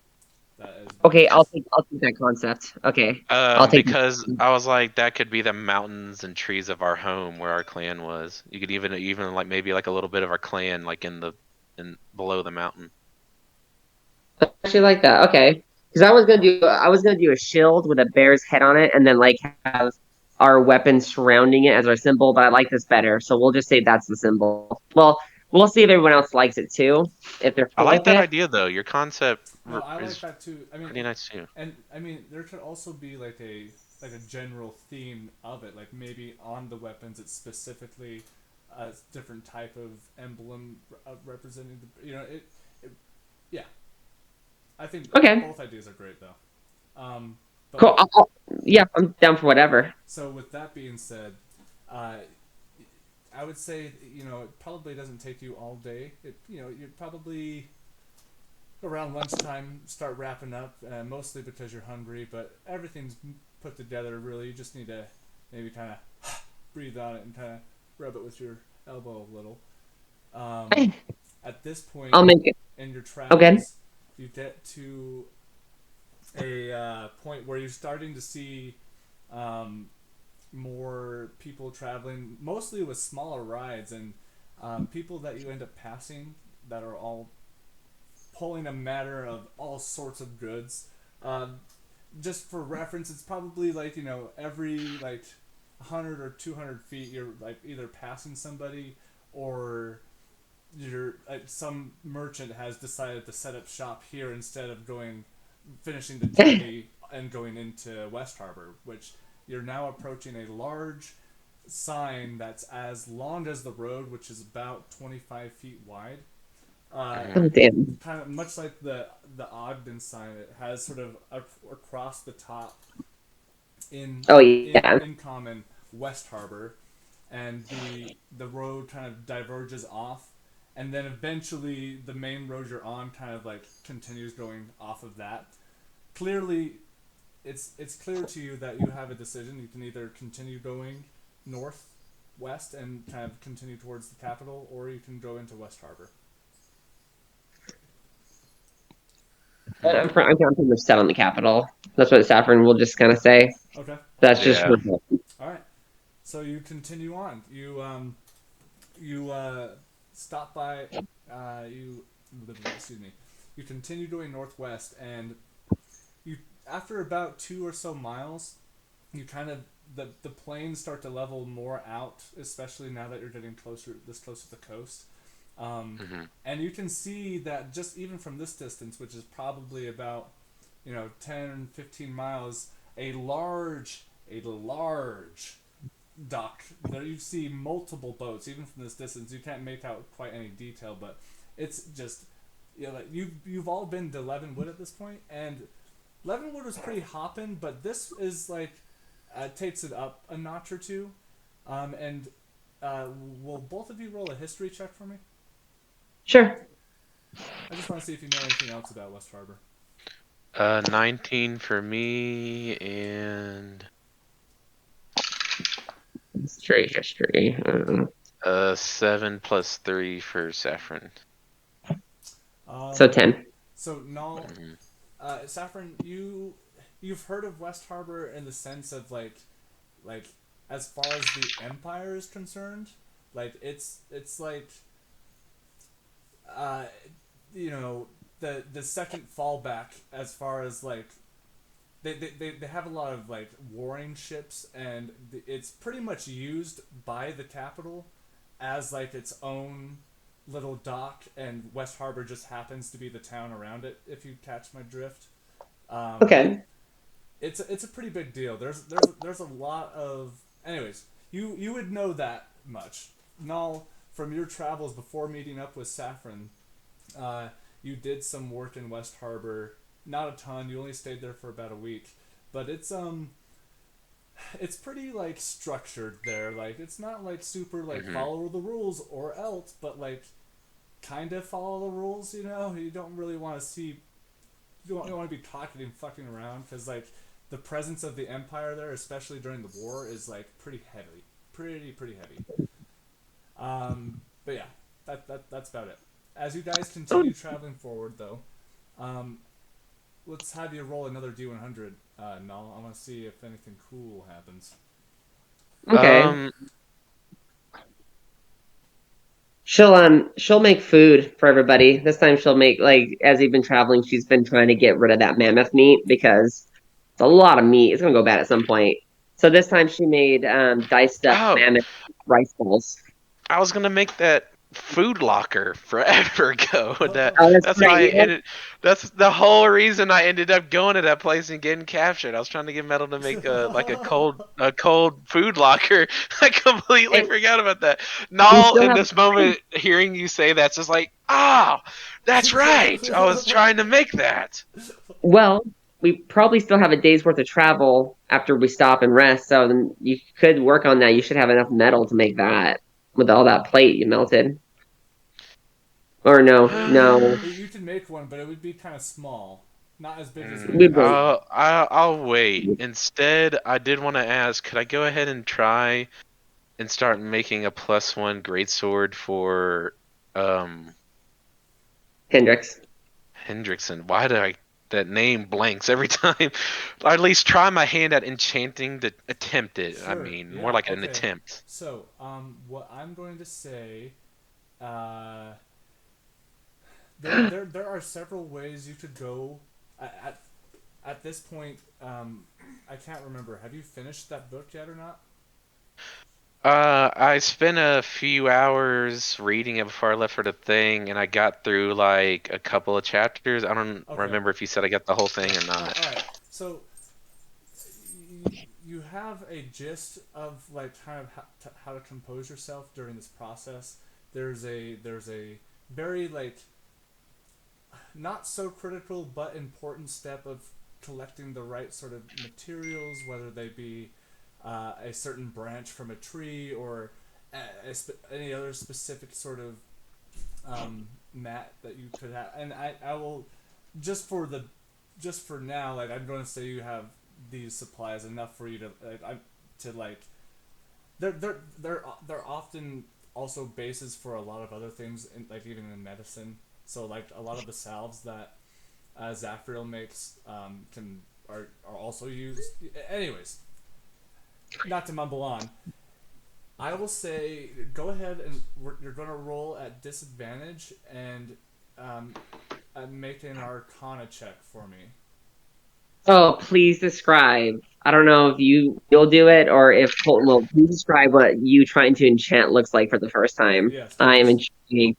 I am God, what the intrigued. hell does enchanting even look like? Magic. You are It's using up to How you. magic. do you do how do you do disadvantage? Just roll twice and take the lower number. Okay. Yep. So let's see. First number was an 18, second number was a 12, so a 12.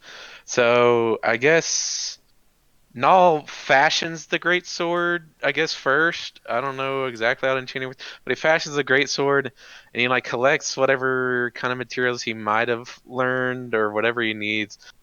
And I imagine it's like you would like you kind of do a step or two and then have to go back to the book and read like for 5 minutes because you never actually yeah, yeah, finished it. So you're yeah. kind of like jumping around, going back, So flipping pages. Null You know. Null's Saffron's sitting just watching there. her. Saffron's just watching him with intrigue while she's like eating So her mammoth rice ball. Sure. No, so the great sword sitting in front of me on like the table here, and I had the book, and it's like, Right. Right. Right. Right. okay, and I like blend up some herbs or whatever the hell, and I'm just like, okay, that kind of thing. Sure. So, um, as you get further into the process, you um, you start to approach the areas in where you start to sort of like influence the arcane by Yeah, having the enchantment sort of consume the materials, if you will.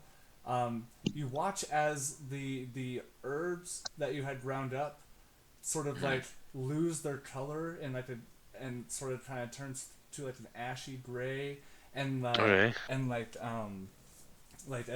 this sort of like rolled up piece of like it's like a bunch of different leaves from different plants sort of rolled up Hmm. together and tied start to also sort of wilt and sort of lose their life as the sword begins to sort of like it just kind of and it sort of you see like a sporadic sort of purple sheen in moments of like where like you're not quite sure if it's even like a trick of your eye. And as you do that, as you start seeing this, you sort of close the book slowly and put it next to the on the table next to you. After about 5 minutes, the sword still hasn't that sort of like it's a very dull vibration, and when you attempt to hold the sword, every few moments it kind of like vibrates a little bit, like not like it, in sort of like a uh, power surge sort of way. The and when it surges in the palm of your hand, you notice that's when you see a sort of purple glint. I'm gonna say for the hell of it, because you're just trying it out and you're learning as you go. Effectively, it is a +1 weapon, but it only has a 30% chance to be a +1 weapon every day. Okay. All Hey, we're right. children. All right. So he'll have So Saffron, to no. he'll just have to saffron, roll a d100, and if he rolls a 30 or lower, it's a +1 sword that day. saffron, Um. saffron will put the mammoth rice bowl down, and she'll kind of clap, and she goes, "Looks like we both now can use magic." And then she just claps a little bit. Nall just scratches his head looking at the book. I guess I need to study this a bit more. So I'm gonna have Nall just the rest of that day just read the book and like study it. Okay, okay. Um, you Sa- said to roll a D100, so a 13. 13, yeah, that would be so today when this enchantment is currently a +1 sword. Even when it's effectively a +1 sword, it still kind of has that inconsistent sort of vibrate in the hand, which you know Whoa, whoa, it just kind of like you're proud because you set out to do it and you did it, Yeah, but it's also you realize like you might have to put a little more effort into this than what you maybe initially thought. yeah. I'll after I read the book, I'll give it another shot to maybe make it a little more permanent. Sure. um, Go ahead, Saffron. So Saffron is getting ready to go to bed, and Leanna, she's just feeling very fatigued still. She just says, "Make sure you use his new leather to wrap the handle." And she kind of does like a kind of a wave motion, and she kind of turns her back and passes out pretty quick. um, you said to roll a D100 to see how the day was going or something. Oh I thought. yeah. Well, I'll have you roll because so at this point, if you all want to look at the map, I'll kind of give you an idea of where you are. Um, so when you look at it, She just left.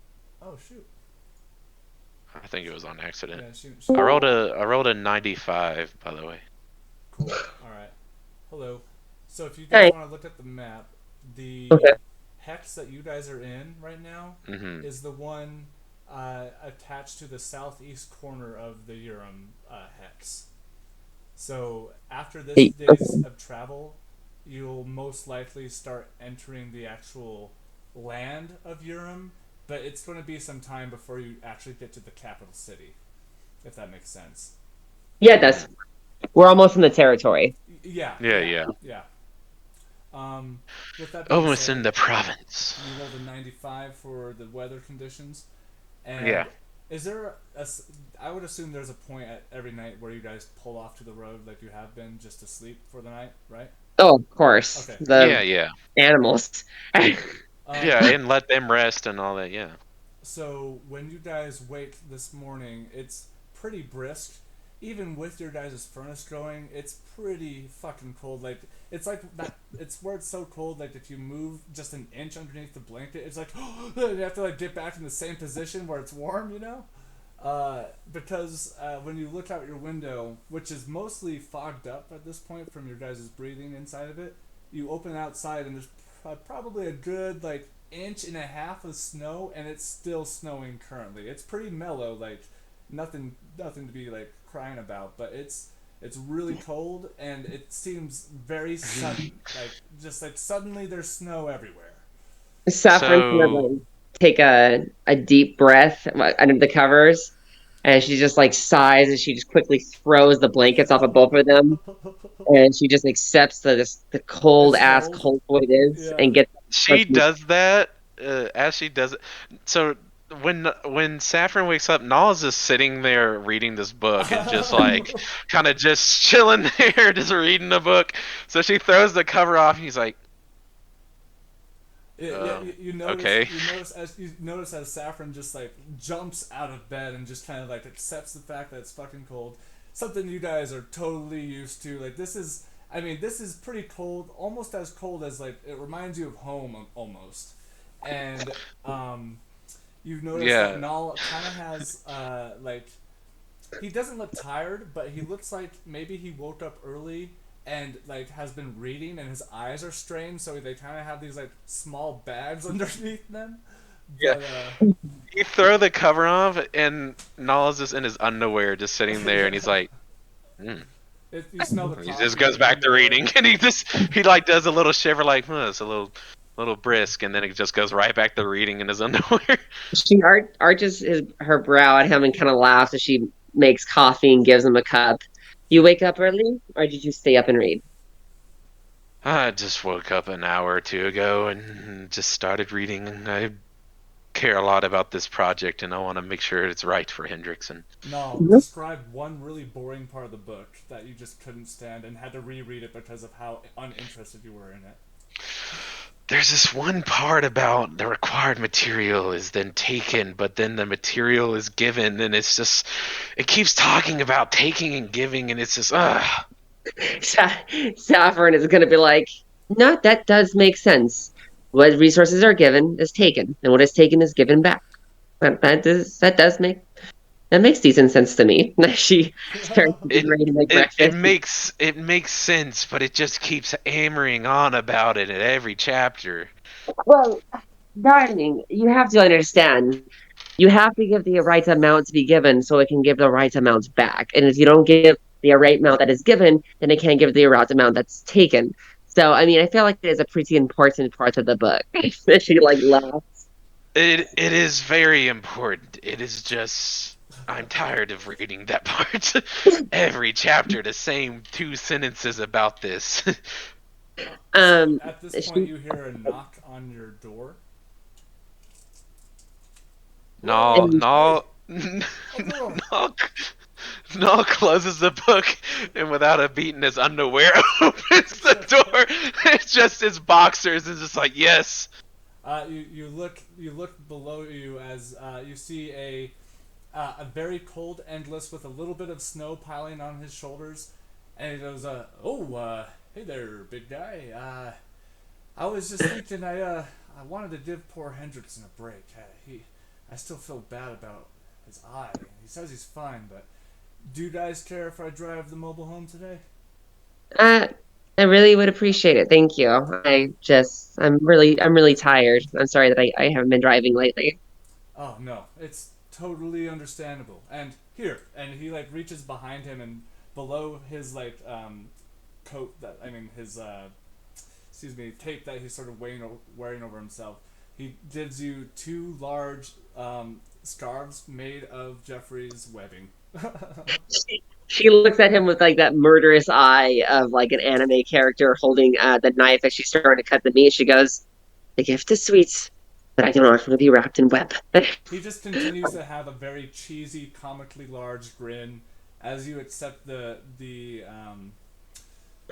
scarves. He's kind of then in return goes towards the from the mobile home and gets everything ready to go. Null takes one of them and just wipes the sweat off of his like forehead and his glistening muscles. She'll so is he hairy or is he like smooth? Who? No. Um, he's got some chest hair, but outside of that, like Is he not forearms and burly? legs, that's about it. Huh? Is it a burly amount of hair or what level are we Yeah, are we speaking talking here? like the brawny paper towel guy, or are we talking more like Mr. Clean? He's like a burly lumberjack kind of, kind of man. He's a Okay. Viking. He's got some hair, but I mean, he's well groomed, no back hair, any of that. Okay. Um as he's herding the animals to get things ready, I just tell Noel, will you let everyone know I'm making breakfast and get the while everyone's getting ready as she starts chopping Give me one second. the My mammoth meat. on-call phone is ringing. Sorry, guys. You good? Sorry about that. All I didn't right. mean to interrupt. I You're got an good. idea. We're get in the nursing home. What we're gonna do is once they don't need a cradle anymore, we're gonna make it have it's gonna be a three stack bunk bed on the back wall. And then Fuck yeah, once bunk yeah, beds, dude. Well, yep, not well, yeah, pretty much. Me yeah, and Safford are like right here yeah. on these ideas, man, the entire time. All right, let's hear it. And then Continue. once they're old enough, like 5 or 6 year olds, we'll add their own furnace in there. Well, Mhm. we'll add a furnace, but we'll make sure it's protected where they can't get to it, and then we'll well, nah, they'll learn from their mistakes. That's just how it happens. You don't touch she'll be like, it hurts? Yeah. Do Sure. not touch something that's hot. What have we learned? Right, You know, right. Sure. so there'll be a furnace already added, and then we'll add their own little bath once they're old enough to actually start doing it. But that's once they're old enough. Okay. Mhm. So, But furnace because we want to keep them warm. so as you guys sort of appear, as your eyes gaze upon the sort of winter wonderland that sort of dots the landscape around you, you gotta know that right now it's probably a good, like, uh, 30, 30 degrees or so, but the breeze, like, because of how close you are to the ocean and that wind that just Oh yeah. glides over it, the wind chill is like, it makes it feel like like 10 degrees colder than that. It's pretty How fucking chilly. how is English? Like, what is he wearing? Endless is pretty, like, he's not like wearing like, When Antarctic gear. Hello. Ooh, McDonald's. My she'll fiance just brought McDonald's. Oh, it's about to go down. It's about to go Mickey D down, dude. Yeah, it's about to go McDown. she'll she'll tell Null as after everyone's had breakfast.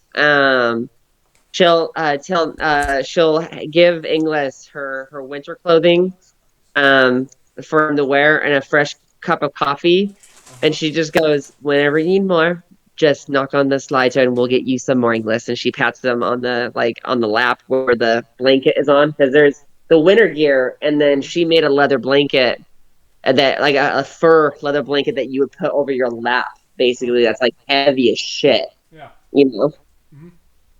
Okay. Yeah. And for the most part, like I said, the snow isn't coming down super hard, but if it's snowing, cold. that means it's cold enough for it to snow. Yeah. Um, and Endless is, for the most part, he holds his own. And as you guys get onto the road, um, let's see here. I'm just gonna roll a thing real quick. Sure. Okay, so the snow does tend to be an issue here and there, maybe every couple miles, but for the most part, because of how close you are to the actual capital, there are actually quite a few people that are coming and going. So if you come apart upon a section where it's like a little too bearing on the mobile home, you can just kind of simply follow the tracks of people that have already kind of been through the area. You know what I mean? So Gotcha. over the next 8 hours or so, yeah, well, probably closer to the end of the day just because of the snow, but towards the end we'll be rolling into like the like Urim proper. Okay. You'll be for I don't know if you guys have been to the capital. Have your characters been to the capital? Not No. that I'm aware of. I don't think she's gone this direction in her 4 years of being a sword for Yeah. hire. Okay, okay. So really, Null is like the closest you've been to the capital is West Harbor, then basically. Yeah, that's the closest. Okay, cool. Um, What do you guys want to do? You got all day. Um, Saffron's gonna. so oh yeah. You're Go good. ahead, Saffron. Saffron's gonna make a saddle. What she plans on doing is we have so much mammoth leather that she's gonna remake everything that has leather. The reins and saddles for the ox, and for their horses, she's gonna be making a saddle for Siegfried, and then her and him are gonna make armor for Siegfried and for the mammoth, for Boulder. Dude. So with the armor, Plated fucking elephant and hmm bear. with all of the metal I smelted down, I was gonna use the rest of that. When you were away, I was talking like, you know what? Because I've had this idea. I was like, I gotta make armor for them, and she was like, I'm gonna make a saddle, and I was like, I'm making armor for the bear. So I'm gonna be making armor for the bear and the mammoth. Probably the bear with just what I have for now, just like a Yeah. helmet and like over the top kind of thing. How And did we ever determine how much resources you used for all the arts and crafts project you guys did a couple days ago? No. No. Okay, well, since it was just like small amounts, I would say like, I don't know, does let's say like 7 pounds. Does that seem about right? And how much leather? Um. Oh, not a ton because it was just like I would say maybe 5 yeah. yards.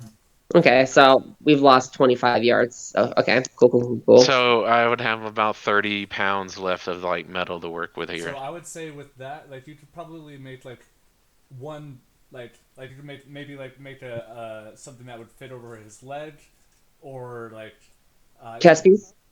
I don't know. See, Siegfried's much bigger than the actual size of like the of like the actual. I don't think that you have enough material to make a chest. You could maybe make Yeah, like yeah. small plates that go. Maybe make. His rib I'm just armor. trying to think. We'll make the rib armor. Sure. Well, like, yeah, I What I'm, didn't I guess expect I had enough for yeah, sure. what I'm, that's what I'm kind of getting at. I just don't think, I mean, you don't have enough to make like the full set. You maybe could make a part of the set. Does that make sense? Like maybe like a Yeah, yeah, helm yeah. I'll or, make Oh, the the helmet. helmet. I'll make the helmet at okay, least, and that's fair. And I'll give a little. I'll use some of the like little tusk pieces and make some make horns on it tucks. too. Hell yeah. Like some little like some spikes that go out of the helmet like this. Yeah, yeah, Like he yeah. can still like bite with his jaw, but he's got some tusk where he like ring Fuck yeah. somebody with it. That's fucking badass. And we'll have him curved too, so it's kind of curved. So when he rings, it actually is. And It then he's can. got a mohawk of like horns. Hell Yep. yeah, dude. Fuck yeah. And he's gonna make a saddle for him. Okay, so Mm. leatherworking and blacksmithing, please. All right. Nal's doing all this in his underwear, by the way. All that heat of the furnace, he's good. Sure, yeah. He's She's just sweating in the corner, just man muscle, just in his boxers going, man, like a commercial. she, she's probably in her loincloths too because the furnace is right next to the table, and that's where she's Right. working. So Yeah. she's probably in the same just because of the heat and the A windows are nine, open. 19 with the smithing tools. That's with the 8. It's a 19 total. And then leather working. That's a 17 total. Yeah, definitely.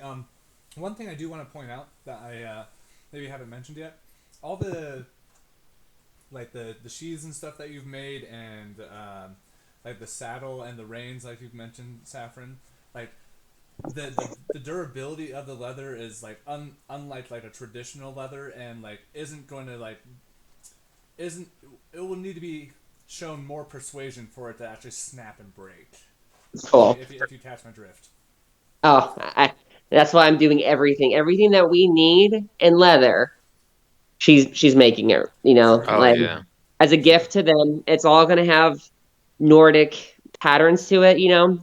She takes her time making it some nice things. Yeah. But she's making it for them, and then we'll let them equip it to their own horses, and we'll give them all of it when they're here next time. Sure. No, yeah, yeah. And I So was just gonna say I would add like little metal reinforcements to like where like, I guess you've seen like bridling or like saddle things that yeah. have like little metals where it splits, that kind of stuff. Oh, okay. Just Um, Yeah. those little add-ins just to help reinforce it a little. yeah. Uh huh. Um,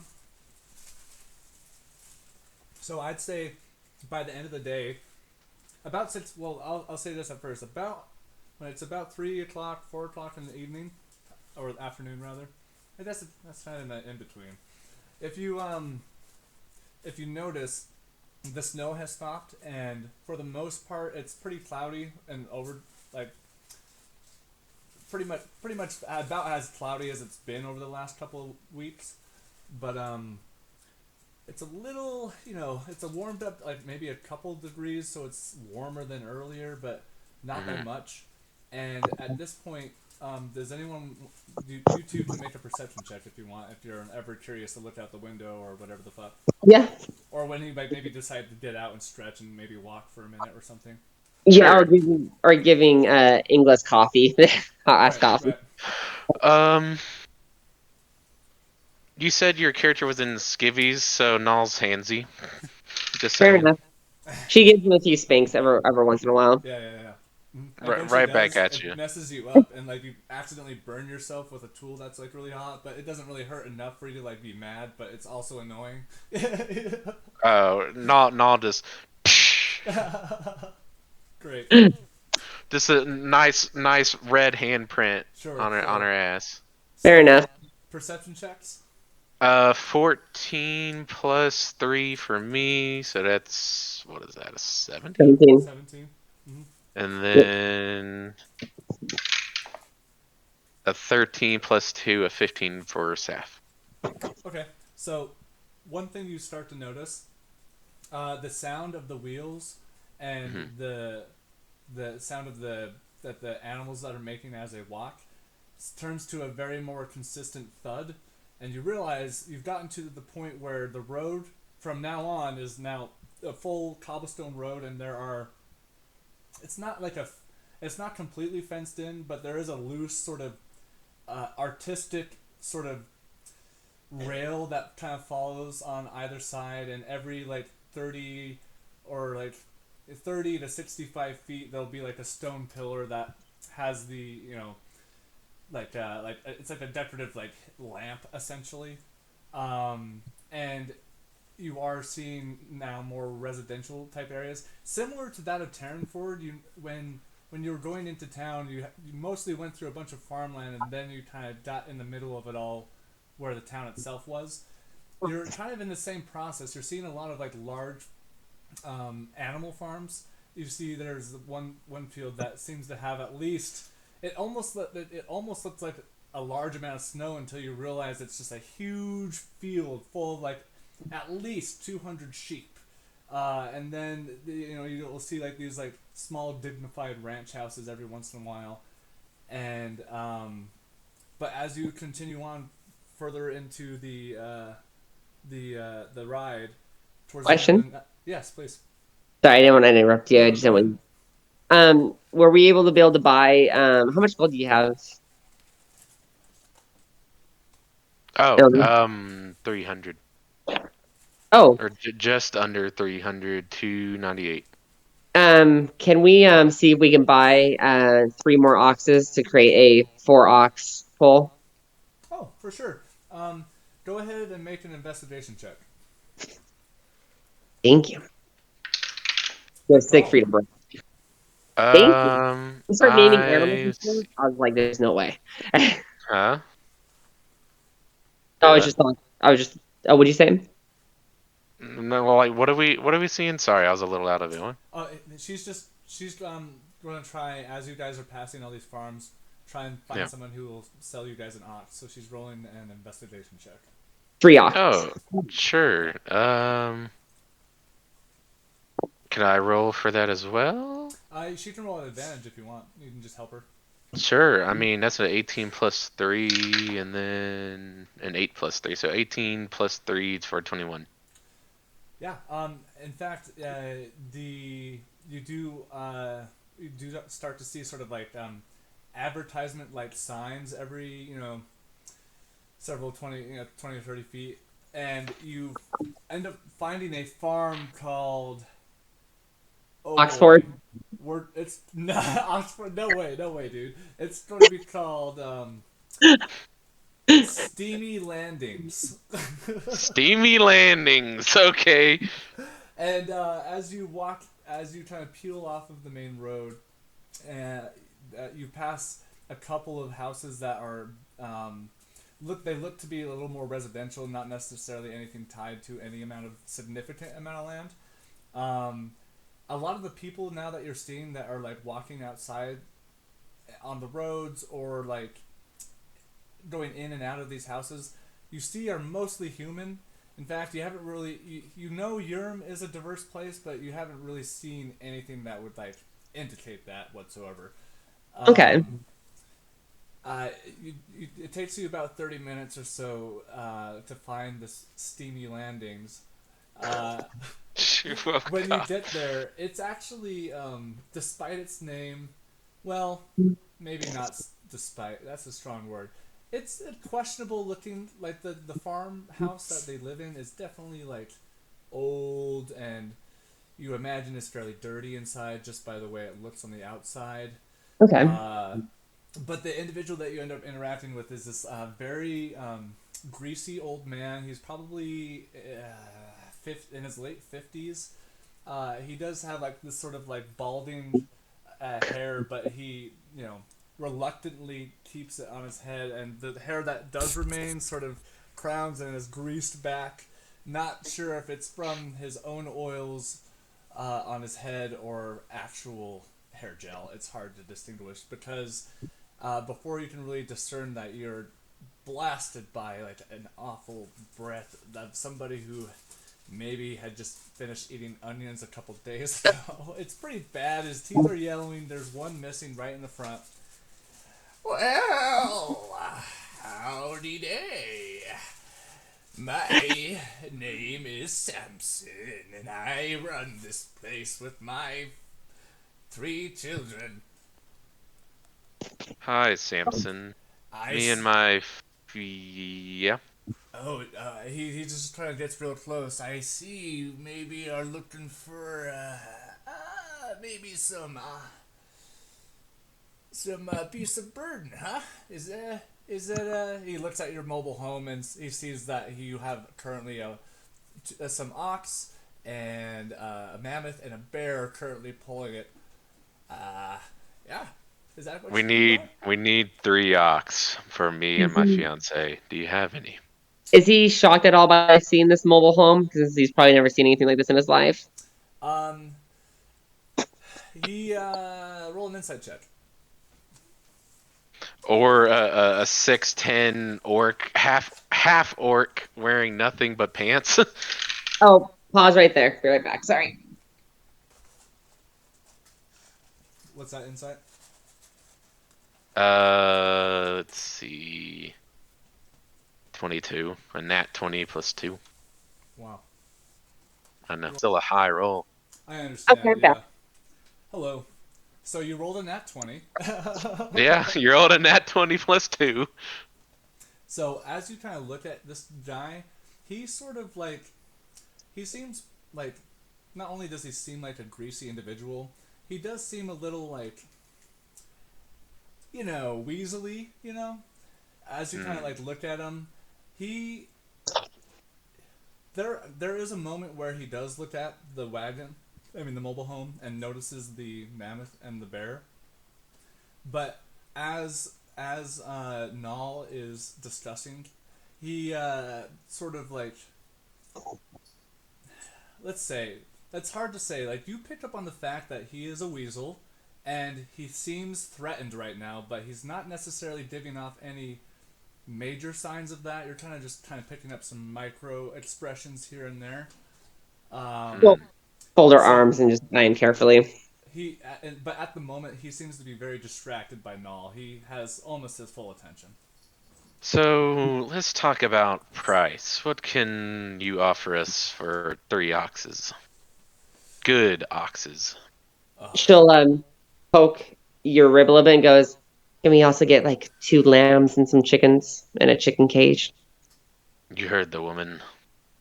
Oh yes, I do have a very nice bloodline of ox running in my fields. I have even sold some to the emperor himself. if I didn't mean to break ahead, but so I'm going to say my ox are going to run about. Oh boy. Let me think as I look something up real quick.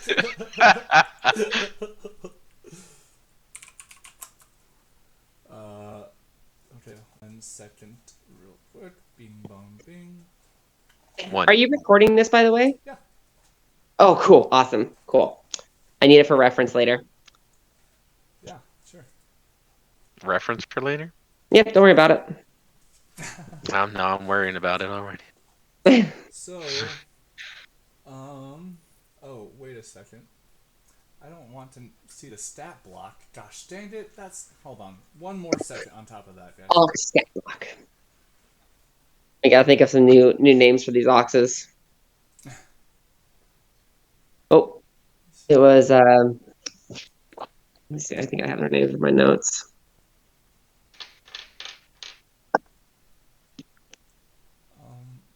I guess. You know what? He's Reference. gonna sell an ox for 45 gold a buck. If you're gonna buy 3 and the lambs and everything, he'll knock the gold 5. He'll knock 5 gold down if you buy everything. For the excuse me. Let me repeat that. For the lambs, chicken, and the chicken setup, he'll charge you 25 gold. But if you if you don't try to haggle him, he'll just out of the gate give you 5 gold off of that initial asking price if you just buy it all. So So how much how would it be? much in total? So 40 times 3 is that's 80 120. Yes. Yes. 120 for the ox and then 25 gold on top of that for the chicken, lamb, and chicken setup. So that would be Okay. 155 gold. Oh, shit. Hold up. 145. Dude, I am so sorry. What? We only need one ox. I still have, wow, I gotta look at my possessions. I already had 4 oxes to begin with. I Yeah. bought. Oh. So, yeah, so we have Foe. So we lost Foe, but we have Ivar, Magni, and Nud. So we just need one Okay. more. Oh. So then that's going to just be 25. So that's going to be 70 gold for the ox, 2 lambs, chickens, and setup. 65. 25 plus 40 is 65. No, it was only going to be 40 if you bought the 3 ox. Oh. Because the initial price he wanted it is 45. Okay. So yeah, 70 gold right there, and then you can put that in your inventory if you'd like. No price work with you, Saf. But Clara, She, I know you said you were only being able to play till 10. So if you want to like stop it at right here, I'm okay with that. no. 10 my time, please. Sorry. I'm in Cali. Another Oh, you're hour. in California right now? I've been in Cali for like 2 weeks now. Remember? Oh, I just assumed you came back at some point. I will at the end of March. Oh, I didn't realize. Oh, okay. I'm spending a really time with my family because I haven't got to do 2 that in like months. years. Oh, well, good for you. That's awesome. I had. Thanks. Wow, cool. Yeah. Anyways, Um, okay. Well, we can keep going then. um, she'll, um, she'll. I'm gonna roll the haggle and be like, I've been around the world, and I know that the best way to get the best reviews and customers to advertise your work, as she kind of eyes them up and down, is by charging fair, and you are a fair man, right? As she kind of folds her arms and kind of squints at him. All right, go ahead and roll a persuasion check. I would like the help by just, flexing muscle and all that. Just he does the bicep bump Yeah, like Sure, the sure. bicep. as he gets closer to him and just stares at him, breathing hard. Just like looking down on him, just like veins and muscles kind of flexed. Sure, sure. Okay, so that's a persuasion at advantage then.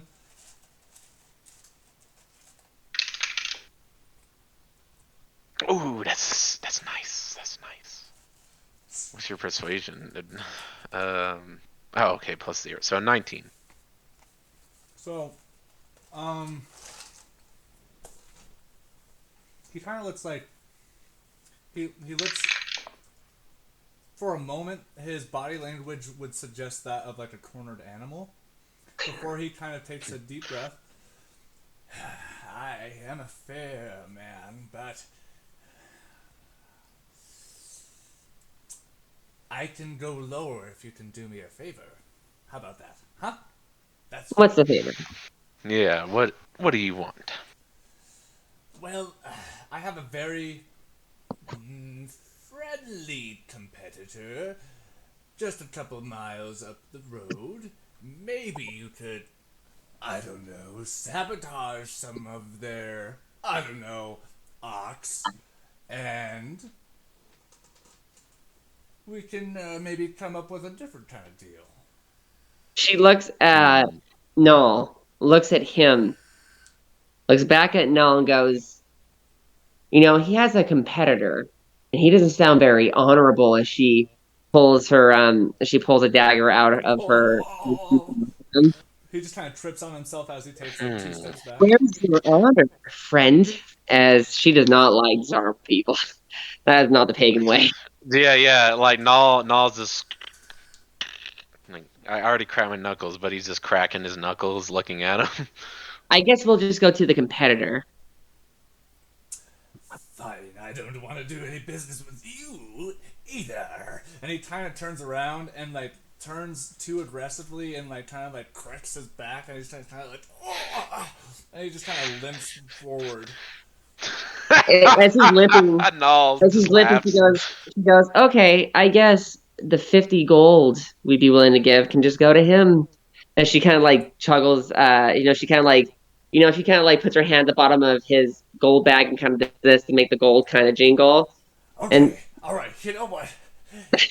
You see that? She's playing with my sack. He turns around as he starts saying that. You've humiliated me. Look what you've done to me. Look what you did to my back. I will take your gold, but you gotta get out of here quick. Come here. And he kind of takes a step closer, like, but doesn't make eye contact. He just kind of holds out his hand. Okay, I give him 50 gold, but then I help him like straighten up his back and kind of help him fix it a little. Go ahead and roll a medicine check. watch you like nat one it and you break his back. And Just and we're burying the body. Bury. Go to a competitor. You go to a competitor. Hey, look, we found these ox will sell to you.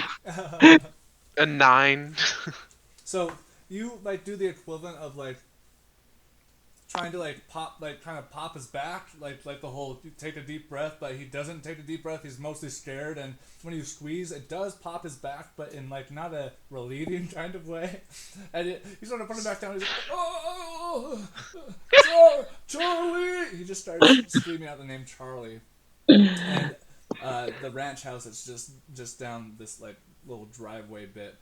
A young man sort of comes out, bearing similar, family sort of qualities, as this sort of like, I don't know, 23-year-old male with like, he has a major widow's peak already, which is like sad because he's not even, he's like still in the prime of his life, Yeah.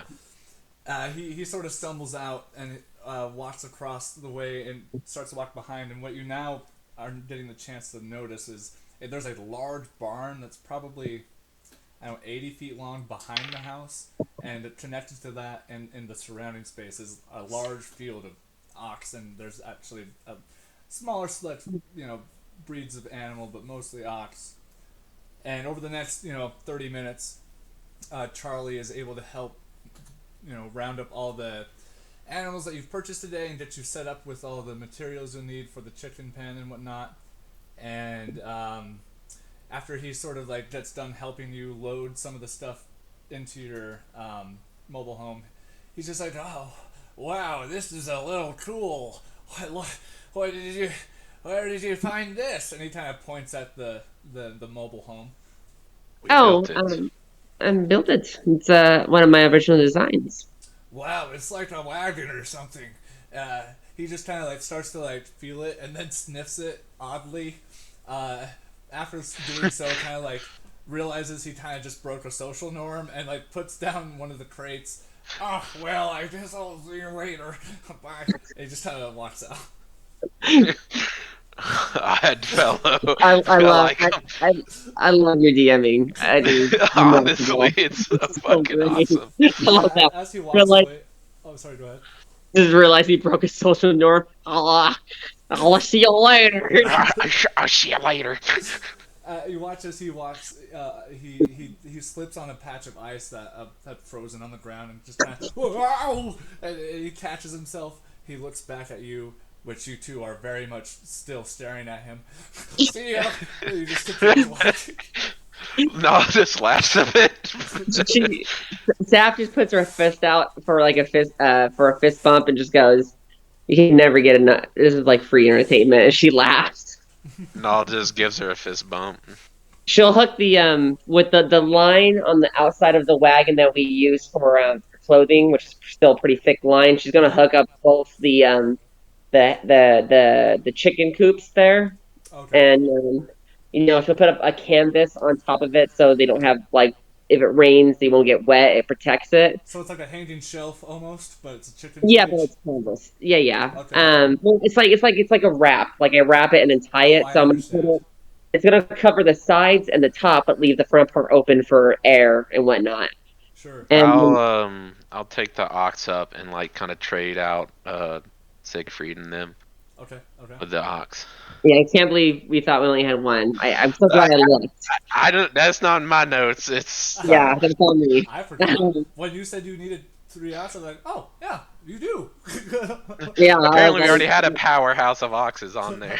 yeah, the whole time they've just been like following us, like confused why they were detached. Yeah, they're Anyway, just like. "Ugh." she'll So, now that you guys have finished that little shopping venture, you kind of get back on the road that will lead you back to the main road. Would you like to yeah, continue going forward, or camp down here for the night? There's probably about 2.5 hours or so left of sunlight. How about we clean Siegfried and the mammoth, give him a little bath for working so hard, and then we all yeah, snuggle up in the bed and get nice and cozy because it's so cold. they won't fit. That bed barely fits you and me.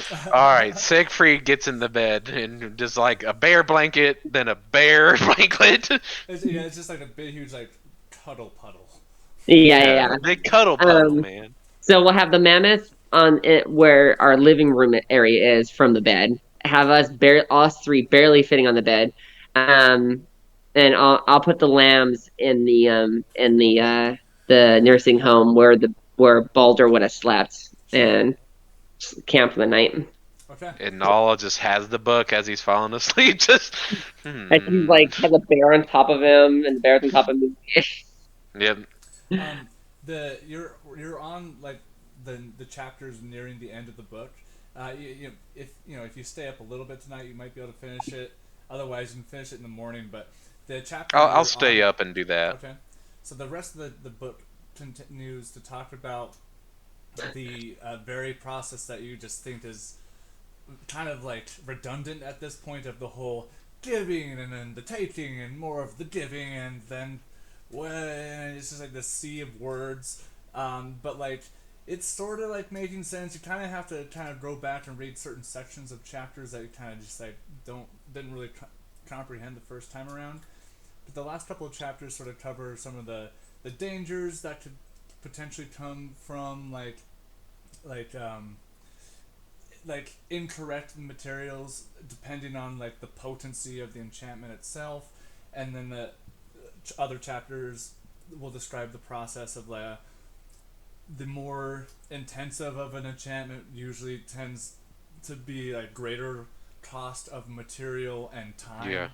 And it just kind of goes into kind of like statistical information after that about like you know it kind of lays some stuff out that kind of like gives you an idea of like you know essentially like the basics but more laid out in a quantified sort of table, if you will.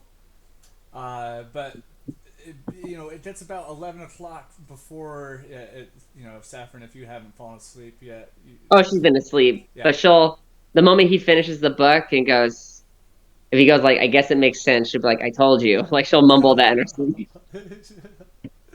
So as you finish up the book, and we come to the next day, what do y'all want to do? I did not Um, say that in my sleep. I did That's not fine. say that. I did That's fine. not. That's fine. no, when you finish the book, she would have said in her sleep, basically like a kind of like a mumbly, "I told you so." Um, Nope. but she'll take some of the stomach fat from the mammoth meat and she'll check the hens to see if they laid any eggs at all. Um, roll a. Ow. Roll a d20 for me. Sorry, my cat just attacked me. That's why I don't have a cat. Wait, what? Sometimes they're nice, sometimes they're Yeah, assholes. I know. How much the what? I kind of forgot all I did with the metal. I know I made Siegfried the helmet, the reinforcements on the bridling, and all the leather things, saddles and whatnot. Did I do anything else with it? Well, before you melted down your half plate, you used some stuff for the nursery and like stuff like that. But Yeah, and the think, scabbards. I I mean, think at that's this all of point, it. yeah, I think most of the, I Yeah, imagine, I'd say like if there's he made anything left over, maybe like 6 or so pounds because worth he of. also made a great sword. Oh, you made a great sword? Yeah, that's what we said he Wait, did. yeah, I made one to make him a +1, unless he Oh, was I willing was to give me his. I was. Oh, I'm sorry. I was under the impression he like you used his sword to enchant No, it. it's a prize. So we basically he made him a I great sword, and understand. he's using mammoth tusk Yep, to make the handle. mammoth tusk. It's I really I nice. see. used, I carved and like shaped like a very ornate mammoth tusk, and then wrapped it with that mammoth leather. Just a real nice, like exquisite gray sword. Like this is a Yeah, nice gift. Like this, I put a lot of love into this. Oh, okay. So with that in mind, then all the metal. all the metal is great. All yeah, all of them. That's what I Yeah, expected. Okay. Um. So what did I need to roll by the way? roll a d20. Just roll a d20, and then Okay. 12. 12. Go ahead and roll 2d6 for me. How many chickens did Okay. you get? 4. Okay. Four hens. 5 and 2. You get a bunch. You get 7 eggs collectively. I'm Half a gonna dozen. I'm gonna surprise everybody with mammoth bacon and a side of eggs Dude, yes. and fresh mead that she cannot have, sadly, which bothers her. Like even like now, she'll see that she just like watching people drink it just like upsets her a little bit as she like sips on her like on her coffee as she's eating her eggs and bacon. Hendrix But a is surprise. Null specifically. noticing this just pours out the ale and does not drink it and just gives Saffron a hug and like thank you for making all of us a great meal. Hendrickson She just specifically catches up on this, and like doesn't say anything, but like respectfully drinks the mead that you prepared, but also makes that his all his effort is like doesn't look at you when he's drinking from it, or even when he reaches for it. He just like does not make eye contact. she pats him back and goes, "You're welcome. You don't need to dump yours out. I just said." She kind of laughs a bit, sips on her coffee while eyeing Hendrickson while he drinks his. Just go ahead, My Scott. my woman faces hardship, I face hardship. But I'm going to tell you one thing: this trip, because she's worked so much and has done so much work, made so much leather, just so much, a lot of work. Yeah, a Yeah. lot of After, processing. after yeah, and she's also again still feeling very fatigued. I think that if you're okay, I think I want to keep that since she has triplets. I think I want her to be always fatigued. Like Sure. that's a lot of resources her body Do you is. like? Are you saying like you want a level of exhaustion every day? Yes, Cool. I like it. I'm down for that. because triplets, that her body is having to give a lot of nutrients and Sure. energy. What Um, is what does Saffron look like to me? Like, does she look I really don't know just? if Tired. oh, I thought you meant physically. I was Oh, gonna say, Well, I physically? guess Yeah. like physically, like well, I guess like physically, how is she looking? Is she like really like bags in her eyes, like just all that kind of stuff? Does she look thinner or belly or anything like that? Up to the GM.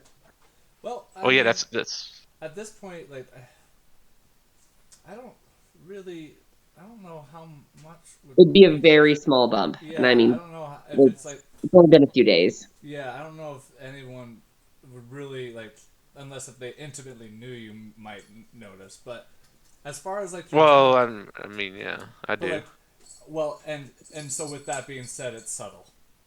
Oh So yeah. I meant more like right, the but exhaustion. Like, do I right, notice like sure she's just well, tired? yeah, there's like she still has that drive and sort of like persistence that she does about her, Hmm. but she she continues to have that, but it's layered with like a lack of gumption. Like she's still able to Hmm. do the things she's doing, but it's maybe at a little slower pace, and maybe you see her like sigh or yawn every once in a while. She Yeah. looks tired. Yeah. That's more like does she just look tired kind of thing. Um. Okay. Um, she's gonna, after she does that, she's, she cleans up the dishes, and, looks at she kind of goes into the nursing, wagon to look at the sheep. She looks at the lambs, and like their shit and shit like that. That's on the hay that we have, and she kind of sighs and she goes and she starts to kind of clean up, and she knows that she's going to at least kill the male at some point and strip him um for meat, but she's going to keep the female for milk. So we're going to have goat milk. Sure. But she's going to start cleaning that before getting on the road. All right. No, I think no would help. Just noticing how tired she is. Like he wants to help. Okay. Yeah, and with Nal's help, you're able to kind of get things done in a pretty swift amount Okay. of time. But And then, okay. as the day continues forward, I'll say Hmm. it's about just after 12. We'll say it's like early afternoon, like maybe lunchtime. And there's been a small break in the clouds, enough to see the sun poking through, Mm-hmm. and it's kind of nice. Like the breeze has stopped. At least the major breeze has stopped. There's still a sort of a low level amount of wind that kind of just coasts around here, but getting back on the road and traveling Hmm. at a continued pace. Hmm. Uh, let's see here. Um, I was gonna say, let's roll a. What are you guys doing now that you're getting at this point? Actually, all of you, everyone in the party at this point, you can see that like, so the coastline of this side of Plioris is mostly flat, like I've described. It's like very Hmm. flatlands like, but it does have a distinction similar to that of in Leavenwood. Those uh, great like seriously like just sheer salt cliffs. It kind of shares the same range of dynamicness, at least changing the land. From this far away, you can see that the land slowly, at a very subtle angle, peels up and maybe goes, you know, it's hard to tell the actual height, but it's nothing major. It's not like a mountain or anything, but you can definitely see a change in elevation. And okay.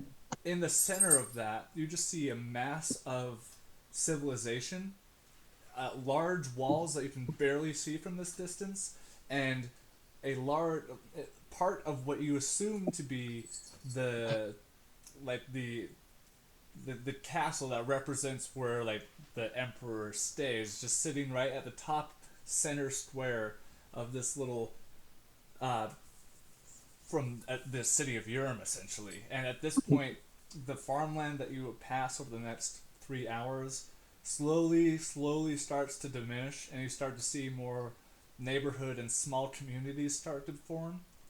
And you're getting closer and closer to where a lot of the action, if you will, happens in the capital. So Okay. in that amount of time, uh, we'll say in with the next 3 hours or so, you'll be coming into the actual capital city of Urim. So if there's anything you want to do before you get to the city, please say. Um. Um, Okay. I was just gonna say Nal would probably like give Saffron a kiss and say, "I think you should get some rest. You look pretty tired. You've been working a lot." She'll pat his shoulder and give him a kiss back, and she's just like, I appreciate it. Uh, she was about to tell him like things to be done, but she just realized he probably knows what needs to be done, and she goes into the mobile home, and what she does is she pulls out her mammoth tusk not bong, but pipe, Sure. and she bought Goblin Yeah. Bush a while ago. Yeah. Uh huh. Yes, I Yeah, remember. yeah, like a pound of it, and Yeah. she honestly puts that in, and she uses a little bit of fire from wood and gets it going. It just takes like three like big ass hits, Sure. and then just honestly sets it down on the table, and she's gonna get underneath the blankets next to the furnace and probably pass out stoned out of her mind. Yeah. Uh, Yeah. our babies, no. As you sort of uh, prepare the pipe and whatnot, the as you take the hit, the first hit, the second hit, and by the third hit, you have to hold back a little bit of the cough. That pain sits in the bottom of your throat before it subsides. You exhale and you feel a sudden relief of like metaphorical tension off the shoulders as you snuggle into the bare blanket that you have that you've known is warm and comfortable this whole time, but it just feels very the tactileness of the fur kind of rubbing on the it's very comfy, and you find yourself very quickly passing out to a deep nice nap. How smelly is this shit, by the way? Like, how smelly is this Goblin Bush? Oh, dude. Let's see. I definitely smell it because I'm Oh there, but yeah, yeah, yeah, and I'm just it's watching you like, will this affect the kids? every once in a while you can hear Endless asking anybody else if they can smell something, but like no one seems to really.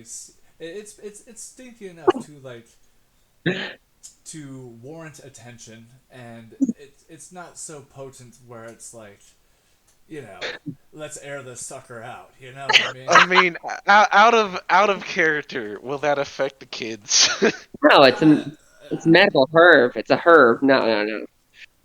I mean, real life marijuana affects pregnancy, but I'm just as, wondering. It does? I don't know. I don't know. Yes, it can cause stillbirth, preterm birth, or growth and development issues. Still pretty early on, but this will be the only time she does it for now.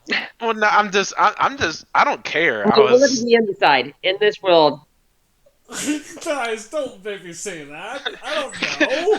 That's not How something about I how will considered. how about presents, no? or will it not? Can staff at least have this? Sure, yeah, yeah, yeah. Why not? Cool, Okay, cool. Can so she at least have we'll say no. We'll say the weed in this world is different? it's all It's a little good. different. Yeah. Cool, because she just doesn't do anything. I think Null will join in and get a couple rips in there. Well, it specifically takes you back to well, both of you to some degree of like sitting around like large communal like bonfires that are like insane levels high, like dangerous like amounts of flame Oh dancing yeah. up in the air, with either people playing like you know leather strings From like drums or dancing around in some sort of sort of like yeah traditional dance. The smell sort of like kind of takes you back to where like it just reminds you of family, and in a sense it like adds to the sensation of calming as you get stoned out of your mind. and she just passes the fuck out so quickly too. Like it's like it just smokes, and she is already just Right, done. right. I knew she was tired. Null just says to himself as he gets up and like, by the way, I found out kind of like how Null kind of looks now without the armor. Um, here's more of like a description of it looks. Not the color. I hate the color, and not like plaid, whatever. It's like a singular leather kind of stitched together, but that's kind of more of the idea of what he kind of looks like. But not looking like that, just gets out and just gets on to going. Cool. Quick question. Yeah. What was I gonna say? Fucking ADHD. Definitely. Fish for it. Reel it in. Did it I was have gonna ask something regarding fuck. It's important It too. had something to Like do it with. actually is important. Um I wish I could help you. oh, I remember. Question, and Yes. I'm not saying this to make Noel feel bad. He doesn't have to feel bad because he should be at this point better. But how big is the scar on her shoulder from his axe? I Um, need it for character design I purposes. would. I've never asked. I mean, I would say like, Past um, collarbone? it maybe like a little past the collarbone, and it doesn't. It was more of the front side of the shoulder rather than the back side. So it kind of, I Okay. imagine maybe it comes across like that. Okay, cool. Because I'm gonna be drawing her lots, so I need to. It's also up to you. It's not a big deal. It can be kind The of. titty's still intact, though, right? Oh my gosh. No, Yes. these are important questions. So, Null, was there anything you were doing over the next 3 hours before you get into the capital city, or do you kind of just want to chill inside the mobile home? Oh, I would like to, now that I've perused and studied this book to its full extent, try one more time at this enchanting. Goes from Sure, 30% chance to 10%. sure. Um, okay, so let's see here.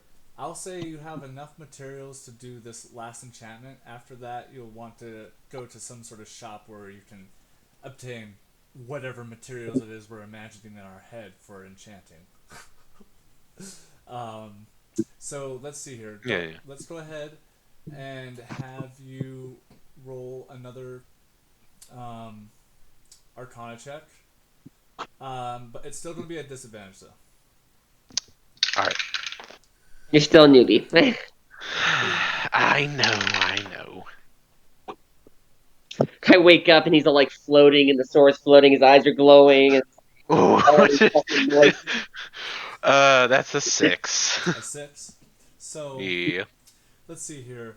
The rest of the materials are consumed, and you spend the next 3 hours kind of like still having to reference the book pretty heavily, but like you kind of have a feel just because of that little, messing around that you did the other day.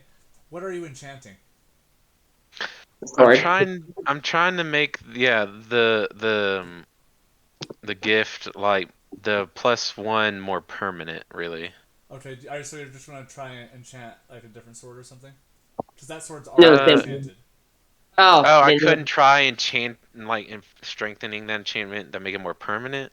I would say like the way, at least the way I envisioned it, how it working is like you, in order to enchant the like item, you know, and it's already enchanted. I would think you have to like dechant it, like take the enchant off, then like re-enchant it. You know what I'm saying?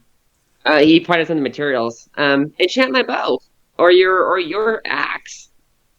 Well, it's already a +1 axe. Oh, my bow's not. Is my bow? I think it's just a What's regular plus? bow. I haven't rolled it. Enchant my bow. I'll give Saffron's bow a chance since she's letting me. Okay. Can he do a reroll or no? Sure. I'll let you re-roll.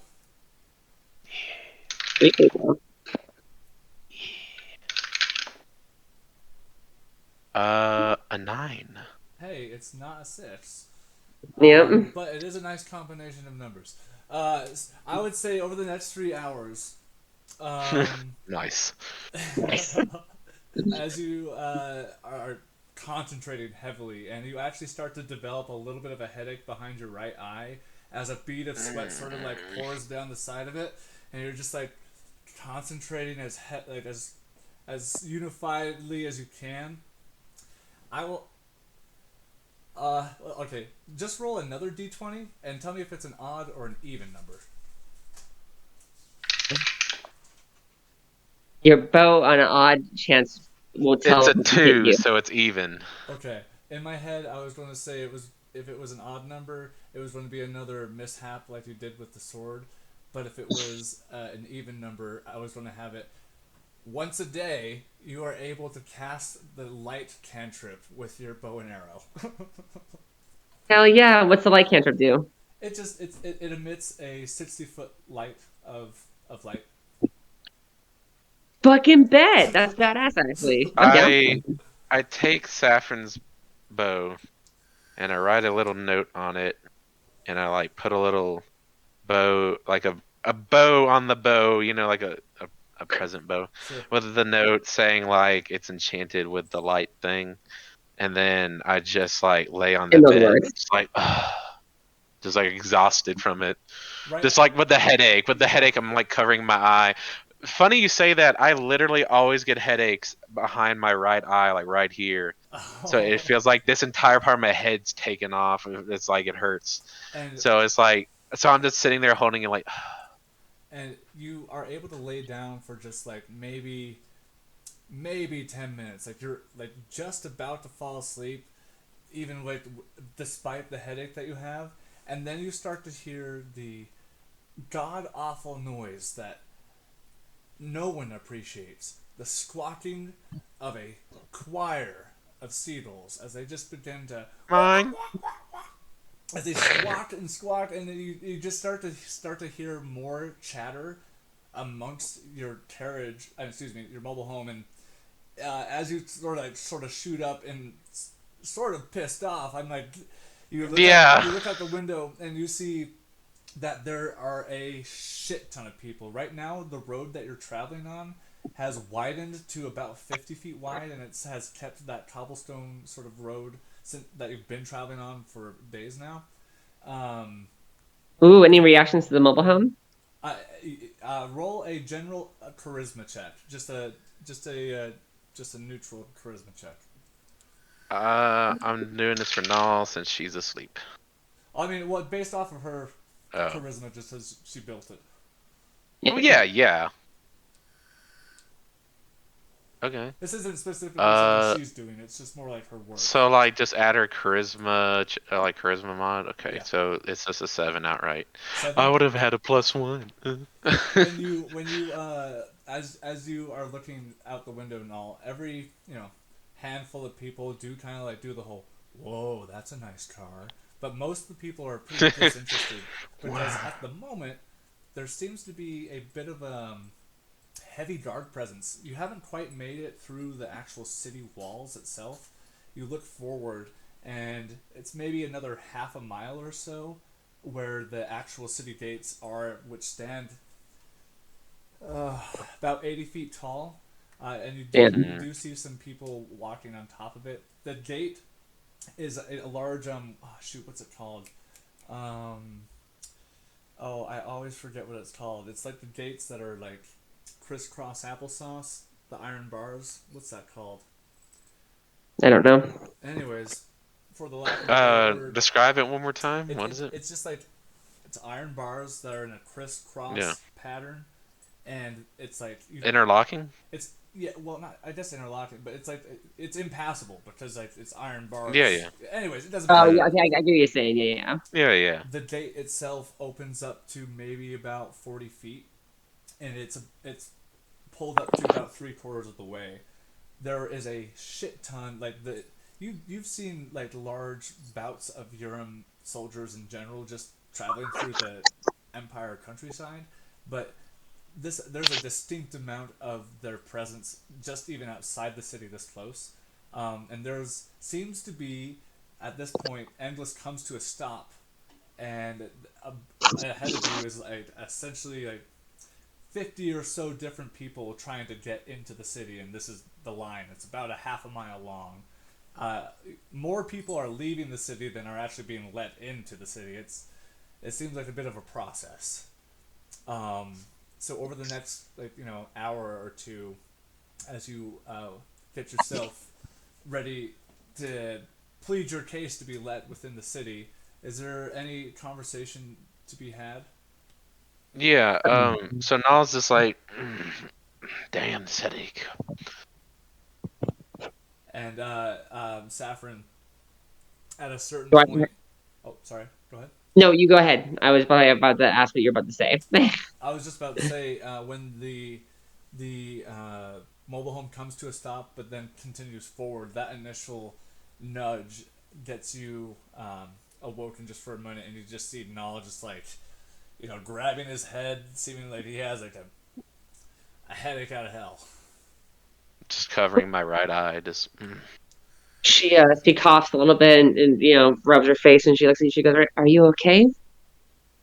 Yeah, I got a gift for you, and I'd like hand her the bow with the She bow. reads, she'll take it and she'll read the note. And she'll just kind of smile and be like, "You did this for me, huh?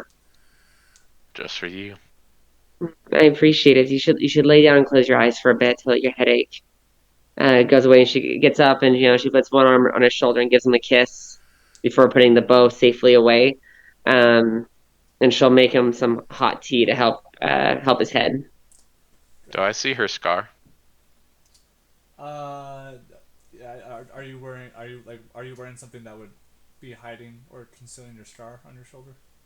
Um, yeah, I say she'd only be like in her wrapping in her loincloth, so he would see it.